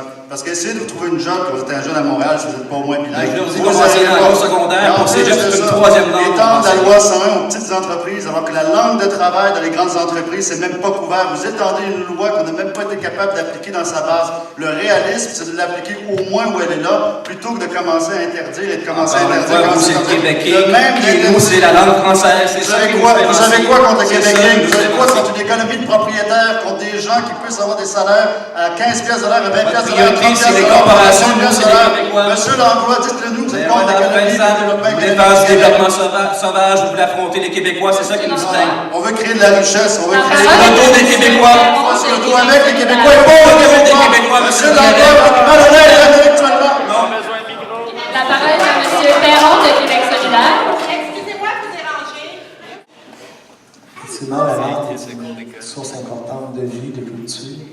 De tous les jours, Québec solidaire, il va de fond avec le soutien à la langue au niveau de la loi aussi. Toutefois, je tiens à apporter une nuance importante. La langue anglaise n'est pas à bannir. Ce n'est pas un nomenclator. La langue anglaise est quand même vivante ici, mais le français doit prédominer, c'est clair et net. Effectivement, on doit faire une mesure afin que la langue française soit omniprésente partout. Je tiens à vous dire aussi que même au niveau de la culture, dans la diffusion culturelle, il y a des sacrés beaux espaces de diffusion culturelle de langue anglaise et qui sont confortables à se diffuser ici. La langue anglaise est un débat politique, c'est un débat social en passant. Merci pour le chicane, monsieur. Merci d'avoir détendu l'atmosphère. Donc, Jean-Pierre Gouin, Commission nationale. Oui, pour répondre directement à M. Saint-Pierre, il y a des organismes en passant que vous pouvez contacter pour mentionner ces infractions-là. Rapidement, il y a Mouvement français, il y a des bons organismes comme ça. Puis vous n'hésiterez pas à m'en faire part, j'avais débuté un jour. Donc, sinon, par la suite, qu'est-ce qu'on aurait? Pour la langue française, on veut vraiment que tous puissent travailler en français. On veut que les immigrants qui arrivent ici puissent également apprendre le français. C'est un critère également pour venir ici, afin que tout le monde puisse se comprendre. Ce n'est pas contre les gens, c'est avec les gens. Pourquoi? Parce qu'on veut aussi favoriser la langue anglaise dans l'apprentissage pour tous, autant qu'au secondaire, on voudrait avoir aussi une troisième langue internationale. Okay? On voudrait en faire part de ça aussi. Mais l'important, c'est que tous puissent être en mesure de travailler en français au Québec. Et de parler l'anglais, c'est toujours un atout. De parler une troisième langue ou même une quatrième langue s'il faut. Merci. Donc, je vais passer au dernier thème. Donc, quant au développement durable, quelle est la position de votre parti? La parole est à M. Le Bouillonnec. En tout cas, d'abord, dans le comté, si on peut parler sur l'ensemble du Québec, mais il y a quand même des choses assez particulières, comme par exemple l'éco-service Trias, qui est une vraie cochonnerie qu'on a en plein milieu du comté, où on voit que les pouvoirs publics n'ont pas été en mesure de mater la bête et puis finalement de faire ce qui aurait dû être fait depuis longtemps, fermer, décontaminer et puis relocaliser ce site d'enfouissement. Je pense que pour n'importe quel politicien ou candidat, être député de la circonscription, c'est important de s'y attaquer parce que les résidents en souffrent énormément. Je reviendrai plus tard parce que je pense que c'est la fin sur les questions de développement durable au niveau national. Merci. Donc, M. Gouin, la position de votre parti sur l'environnement et le développement durable? En fait, à l'Option nationale, on veut nationaliser les ressources naturelles. On entend un débat entre chacun des partis sur le nombre de redevances qu'on va obtenir du profit des entreprises. C'est pas là-dessus qu'il faut jouer. Simplement, il faut nationaliser les ressources naturelles, comme qu'est-ce que René Lévesque a fait avec Hydro-Québec en 1980. On va pouvoir légiférer avec nos lois environnementales pour chacune des entreprises qui viendra sur notre territoire. Ce n'est pas du communisme, c'est d'encadrer le privé ici afin d'exploiter nos ressources naturelles. C'est tout simplement afin qu'on puisse mieux gérer le tout. On veut pouvoir ratifier Kyoto, comme je parlais tout à l'heure de rapatrier les lois impôts et traités dans un premier mandat, déclarer patrimoine national nos terres agricoles et eaux et déposer un moratoire complet sur les gaz de schiste. Merci, M. Langlois. Oui, pour faire un peu de pouce sur la question des ressources naturelles, vous savez, au Parti québécois, nous allons proposer un nouveau régime minier avec des redevances substantielles de plus de 600 millions par année, 60% de plus qu'on a actuellement. Alors, on va arrêter de se faire voler nos ressources naturelles. Nous allons développer, oui, nos ressources naturelles, mais de façon intelligente et non pas selon la lubie du Nord du Parti libéral du Québec. Localement, M. Le Bouguenec a mis le doigt dessus, le bilan environnemental de la prairie est l'un des pires en Montérégie. Je ne conçois pas comment Lucie Roussel a pu fermer les yeux aussi longtemps sur Écoservice TRIA. Notre position, nous, au Parti québécois, est très claire. Nous allons fermer Écoservice TRIA si ce n'est pas en mesure de respecter les règles du décret qui la régit. M. Ferron? Bien, pour nous, la biodiversité, l'occupation du territoire, l'aménagement urbain, c'est la base de la biodiversité. C'est ça qui sauvegarde pour nous. C'est sûr que le Québec solidaire s'est déjà fixé une atteinte de 18 %, ce qui est 1 % de plus que celui du sommet mondial. Avec des établissements des corridors phoniques et floriques. Mais si on y va là-dessus, on peut aussi dire qu'il faut aussi partager le pouvoir entre les MRC, les commissions conjointes du territoire puis les comités des bassins versants. C'est obligatoire. On ne faut pas oublier les bassins versants. Même au niveau de l'agriculture pour Saint-Philippe, c'est important. Mais moi, ce que je propose ici, c'est aussi de créer une première ligne de consultation, avec l'intervention incluant les citoyens, des comités, des organismes, des organisations politiques et administratives. Ensuite, on va s'asseoir et on va collaborer ensemble. Et aussi travailler en collaboration avec les commissions scolaires afin que la biodiversité soit inscrite dans le curriculum vitae des écoles. On va commencer jeune pour pouvoir préserver plus tard.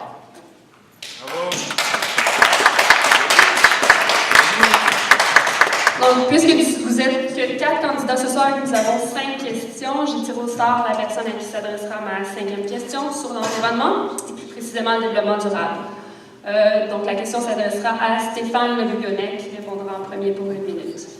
Donc, à la conférence mondiale sur la biodiversité de Nagoya en 2010, il a été décidé que 17 % du territoire naturel devrait être protégé. Dans le comté de la Prairie, seulement 8 % du territoire est actuellement protégé. Que comptez-vous faire pour atteindre l'objectif de 17 %? Je vais vous ramener au niveau national. Même, il était prévu d'aller en 2050 jusqu'à 50 % du territoire québécois qui soit protégé. Ça, pour vous donner une idée, au niveau de l'exploration minière, actuellement, l'ensemble des claims miniers sur l'ensemble du territoire, c'est 250 000 claims miniers. Ça représente 7 % du territoire seulement. Donc, à partir du moment où on dit qu'on va protéger, donc empêcher toute activité industrielle, même l'exploration, on se coupe un peu l'herbe sous les pieds pour être en possibilité de découvrir finalement des potentiels de richesse pour pouvoir se payer nos programmes sociaux. La CAQ a eu pris des décisions courageuses que le Parti québécois n'a pas osé prendre, entre autres sur l'amiante. Les libéraux financent l'amiante, les Partis québécois veulent faire un comité. La CAQ a décidé de cesser l'exportation de l'amiante qui est cancérigène. Sur les gaz de schiste, nous avons décidé que les gaz de schiste n'étaient pas pertinents pour nous aussi. Par contre, sur le pétrole, pour le Parti québécois, ils ne savent pas trop. Alors que si on veut avoir une indépendance énergétique minimalement, à moins de penser qu'on puisse se passer de pétrole, on devrait être capable d'exploiter le pétrole au niveau de Old Dairy. Monsieur Le Bouguenec. Donc, le débat est ouvert.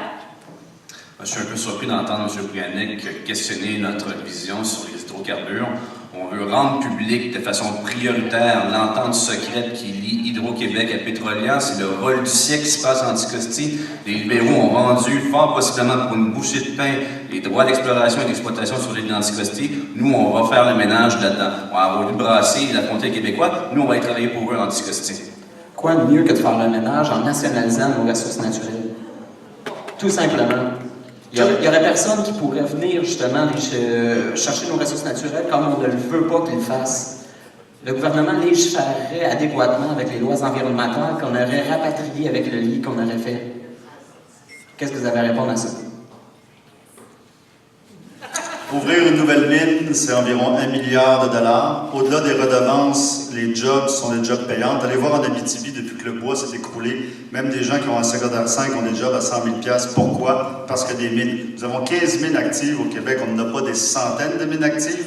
Ce que propose le Parti québécois, là, alors qu'on a pratiquement quadruplé les redevances sur les libéraux, de rajouter 388 millions, ça va juste faire en sorte que des mines n'ouvriront pas, que des mines vont se fermer, puis on va être les premiers à payer le prix d'une vision extrêmement poussée, que ce soit la nationalisation directe, au moins vous avez le courage de vos opinions, vous nationalisez, ou une nationalisation indirecte en imposant des redevances qui ne sont pas du tout en accord avec la compétition générale des mines au niveau mondial. Mais pourquoi qu'ils ne voudraient pas? Ils ont de l'argent à faire ici. Monsieur Bouillonnec, vous savez très bien qu'on importe un modèle qui fonctionne bien, qui est le modèle australien, qui permet à l'Australie de s'enrichir collectivement de façon spectaculaire dans les 20 dernières années. Et je le répète encore une fois par vos propos, vous prenez le Parti des corporations, vous prenez le Parti du Québec Inc. et nous, on prend le Parti des Québécois parce qu'on veut s'enrichir collectivement avec des redevances minières. Pas question qu'on exporte nos minerais à bas coût. Ça va revenir aux Québécois et ça va revenir à nos finances publiques. À force de tirer sur une fleur qui pousse, vous allez l'arracher. Quelles mesures prévoyez-vous mettre en place pour protéger la rivière Saint-Jacques et son bassin versant?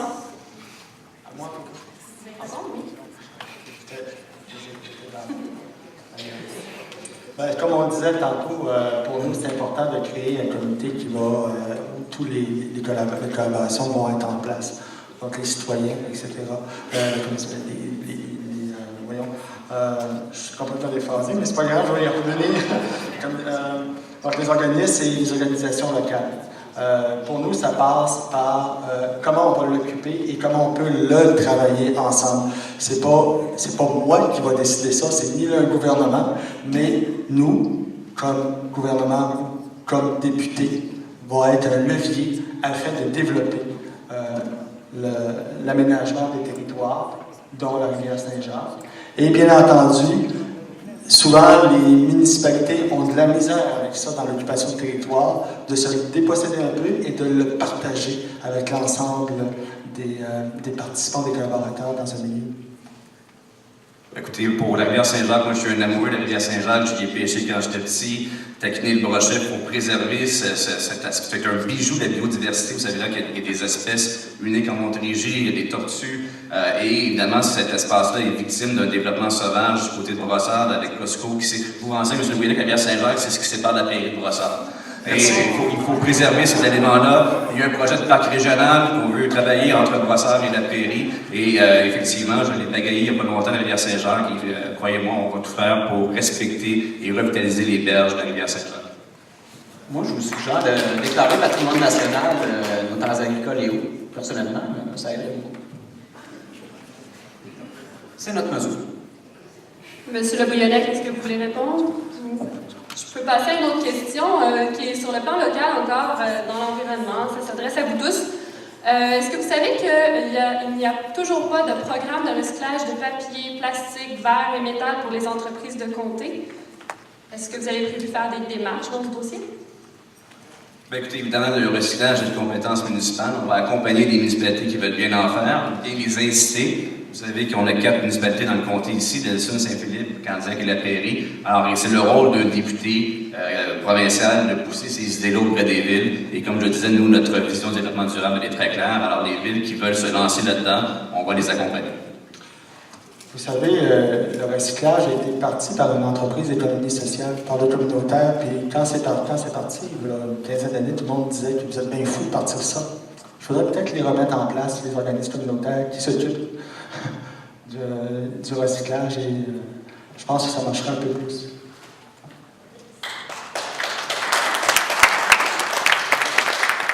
Oui, plutôt que de répéter les choses savantes que mes collègues disent, dans la mesure où peut-être un petit sujet qui pourrait passer sous silence, c'est la pollution aussi par le bruit. Hein, les mesures d'atténuation de bruit, je ne sais pas si c'est une de vos questions, mais lorsqu'on regarde la 1532 au niveau de la prairie, ça commence à être un peu critique avec la 30 qui va déboucher. Le bruit va devenir grandissant dans l'ensemble des municipalités du comté. Ça devrait être aussi une priorité environnementale. Ben, écoutez, pour ce qui a trait au bac à recyclage, c'est sûr et certain que le recyclage ici, En option nationale, on veut absolument faire partie et il ne devrait pas manquer de quoi que ce soit à ce propos. Je veux juste réitérer cependant par le fait même que nous sommes pour l'indépendance énergétique, bien entendu. Monsieur Le Gouvernet parle, admettons, de la pollution du bruit. On veut peut-être justement éradiquer notre dépendance aux énergies fossiles. Donc, par ce côté-là, nous aurions des systèmes de transport électrifiés, individuels et collectifs, autant que le monorail, les trains de banlieue, le métro et les voitures électriques. Merci, M. Gouin, le temps est écoulé. Donc, nous allons passer à la question de l'organisme communautaire, la Vigie verte. M. Philippe Blais. Bonsoir à tous. Mon nom est Dr. Philippe Blais. Je suis le président de la Vigie verte, qui est le seul organisme environnemental plus en conservation du territoire, à la prairie, pour être plus précis. D'entrée de jeu, je voulais surtout remercier les organisateurs de la soirée pour avoir fait une petite place dans les questions puis le débat en soi pour l'environnement, parce que l'environnement a été un grand oublié de toute la campagne électorale. On parle de toutes sortes de choses, surtout de la façon de comment exploiter ou gérer nos ressources naturelles, mais c'est vraiment assez impressionnant à quel point l'environnement lui-même, la qualité de l'environnement, l'air, l'eau, les forêts, tout ça, a complètement été radié du débat. Alors, je voulais remercier d'avoir fait une petite place. Alors, c'est en tant que mon chapeau environnemental, je vais poser la question ce soir aux invités du panel, nos candidats. Alors, voici ma question. En tant que candidat et représentant de votre parti, dans le contexte qu'il n'existe actuellement qu'une loi crépusculaire inefficace pour freiner la destruction de nos derniers milieux humides dans le sud de la province, je ne parle pas du Nord, est-ce que vous supporteriez personnellement la proposition qu'une commission parlementaire multilatérale soit formée pour forger une nouvelle loi efficace, cette fois-ci, visant la protection de nos derniers boisés et milieux humides à grande valeur écologique, parce qu'à date, il y avait seulement des mesures de compensation très peu efficaces pour simplement les milieux humides, et les boisés étaient complètement laissés de côté dans le débat de la protection de ce qui reste. La parole est à Stéphane Le Gouvernet. Je trouve qu'une idée comme ça est très valable. Elle est beaucoup plus ciblée que d'y aller avec des pourcentages de territoires d'aires protégées sans trop savoir exactement ce qu'on protège.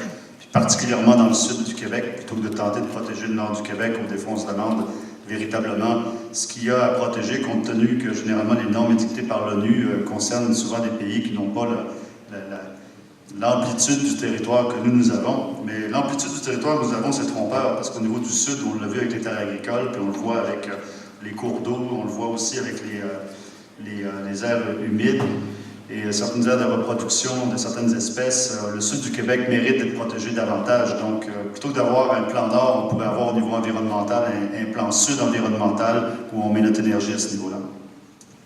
Merci. Monsieur Langlois.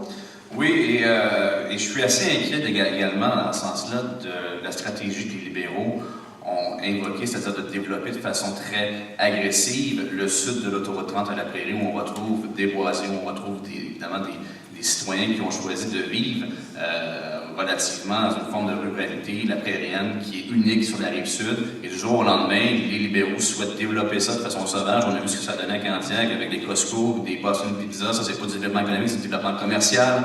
Alors, on va tenter de travailler de façon intelligente à la prairie. Si on veut développer le sud de l'autoroute 30, on va s'assurer que les boisés, que la faune qui est là soit évidemment mis et protégée. Merci. Monsieur Gouin. Oui, donc, nous, de notre côté, à l'option nationale, c'est sûr et certain qu'on veut absolument mettre de l'avant l'économie, mais jamais au détriment de l'environnement. Comment est-ce qu'on va faire ça? C'est sûr qu'on a des conseils régionaux qui, eux, comme je le mentionnais de manière antécédente, qui vont toujours nous faire part de leurs besoins et autant de leurs pensées par rapport à un problème. Donc, ça disant, si jamais on voit que l'étude démontre que ça ne sera pas bon pour l'environnement, écoutez, on ne le fait pas, là, on s'entend. D'un autre côté, c'est ça pourquoi on a une charte du bois, on veut déclarer patrimoine national de notre terre agricole et eau. Ça pourquoi on veut nationaliser nos ressources naturelles. Ça pourquoi on veut absolument protéger notre environnement tout en explorant le côté économique. Mais l'un ne va pas sans l'autre. Merci, M. Perron. Le nom du comité que vous avez comme proposé.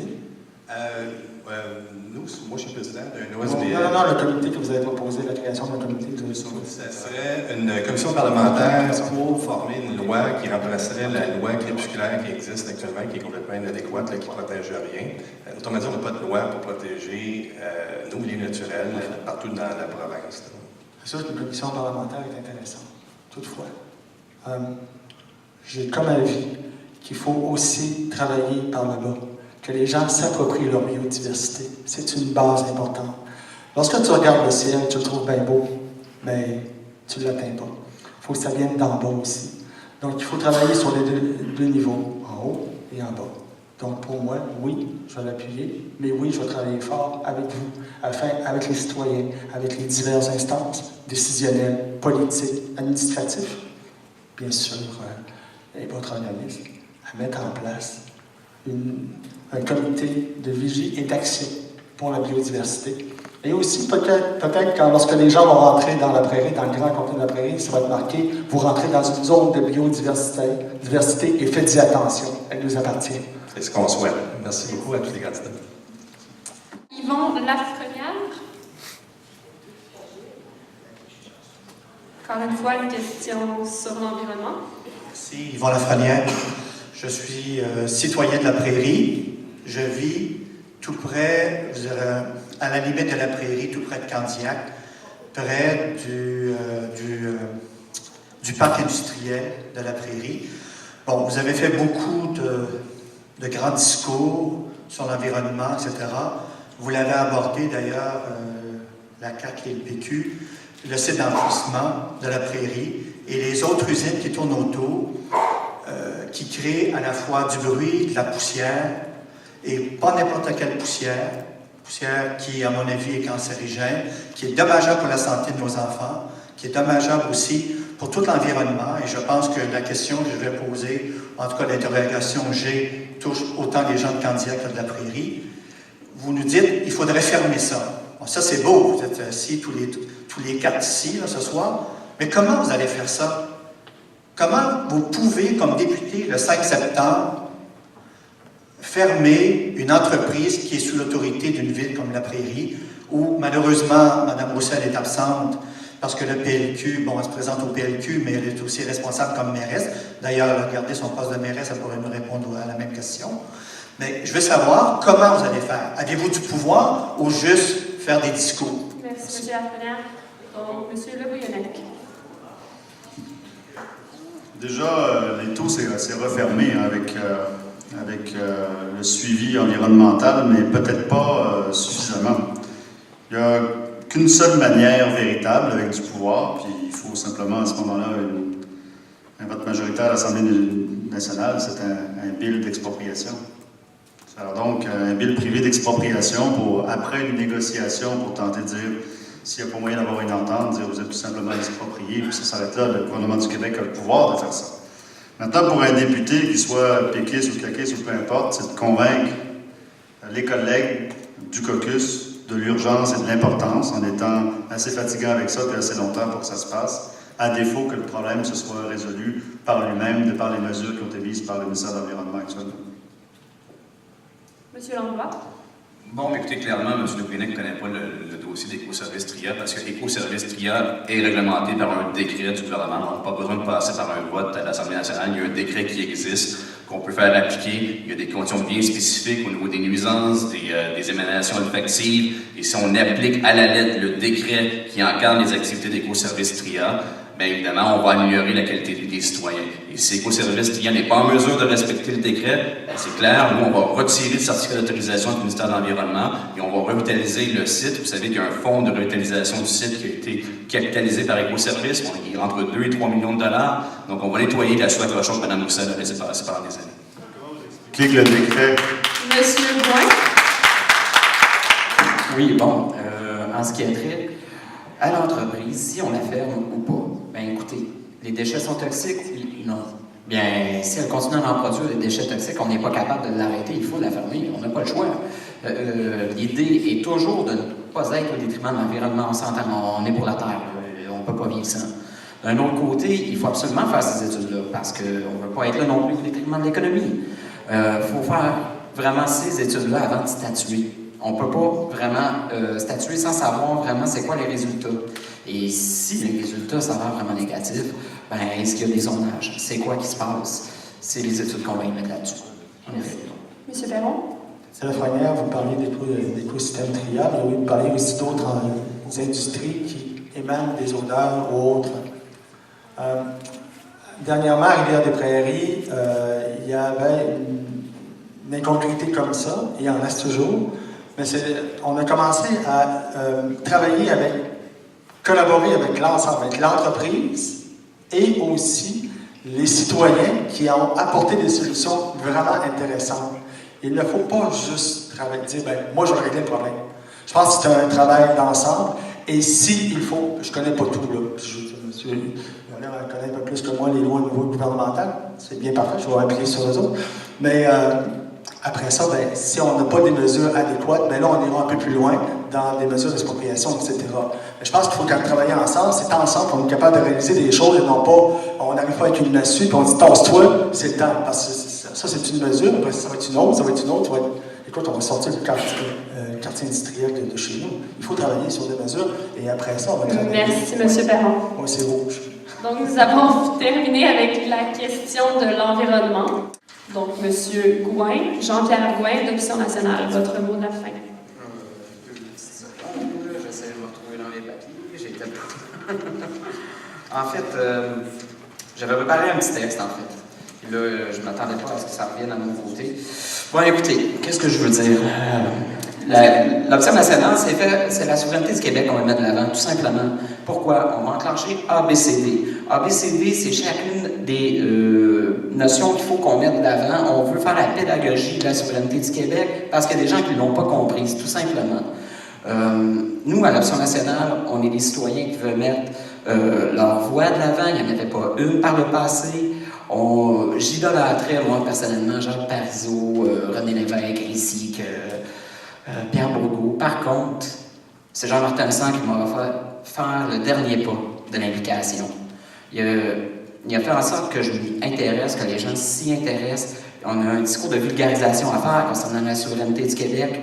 On doit enclencher ABCD, c'est-à-dire loi, impôts et traités, absolument, afin de bien pouvoir répondre à tous les besoins qu'on a au Québec, à tous nos problèmes. Et bien, je tiens à remercier sur ça chacun des militants qui ont été avec moi, ainsi que les organismes qui nous ont invités à ce débat. Merci, M. Gouin.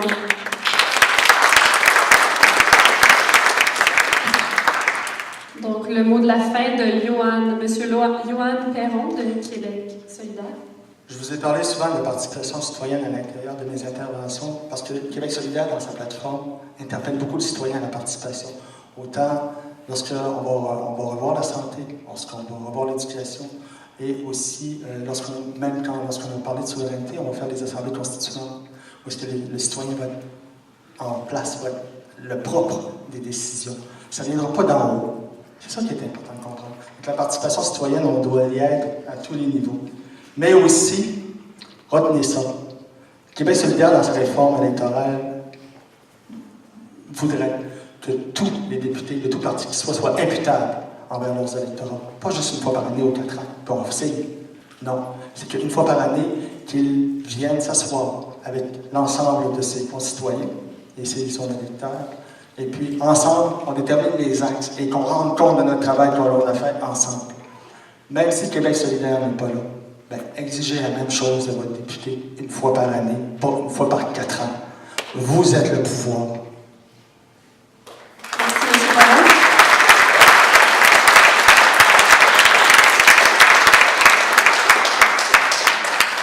Donc, j'invite maintenant M. Stéphane Le Bouillonnec de la Coalition Avenir Québec à présenter son mot de la fin.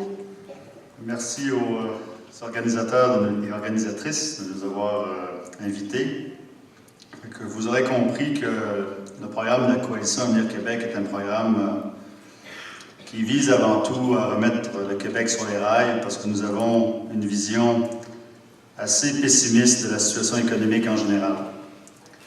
Mais en même temps, nous croyons qu'il y a des besoins extrêmement importants pour lesquels nous devons mettre tous nos efforts et à court terme, principalement en éducation au niveau du décrochage des écoles secondaires, mais aussi en santé.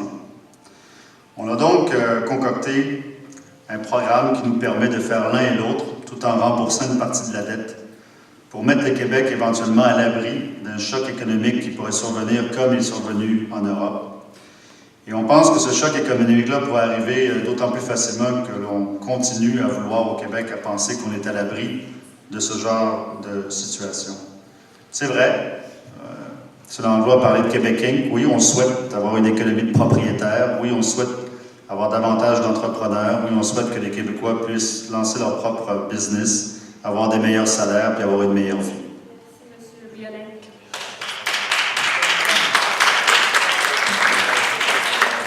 Alors, La parole est vous me maintenant permettrez à de M. remercier les Pierre organisateurs, Mme Lepage et les organismes partenaires du partage.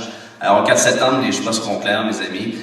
Ça sera pour nous, au Parti québécois, non à la gratuité aux mines, non au vol de nos ressources naturelles et oui à des redevances pour l'ensemble des Québécois. Ça sera non à la loi 178 et oui à l'accessibilité aux études universitaires. Ça sera non au conservatisme social de Stephen Harper et au retour des symboles monarchiques et oui au pays du Québec. Mais pour y arriver, on a besoin de vous. Il faut bloquer les libéraux, il faut bloquer la CAQ. Très clairement, ils vont voter contre l'abrogation de la loi 78. Ils vont voter contre une hausse des redevances minières. Alors, on a besoin de vous pour bloquer Lucie Roussel du Parti libéral. Merci bien.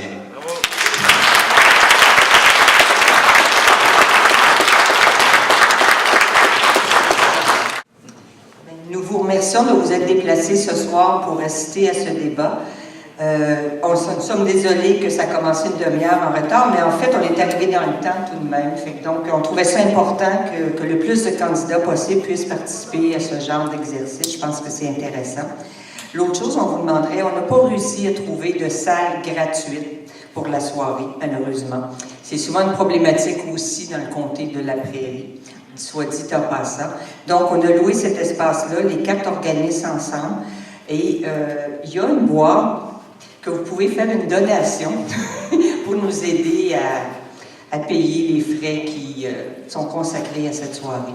Merci. Puis merci à tous les candidats d'être ce soir déplacés pour participer. Merci. On va aussi remercier nos candidats qui se lèvent. Évidemment, je comprends, ça fait longtemps qu'ils sont ici.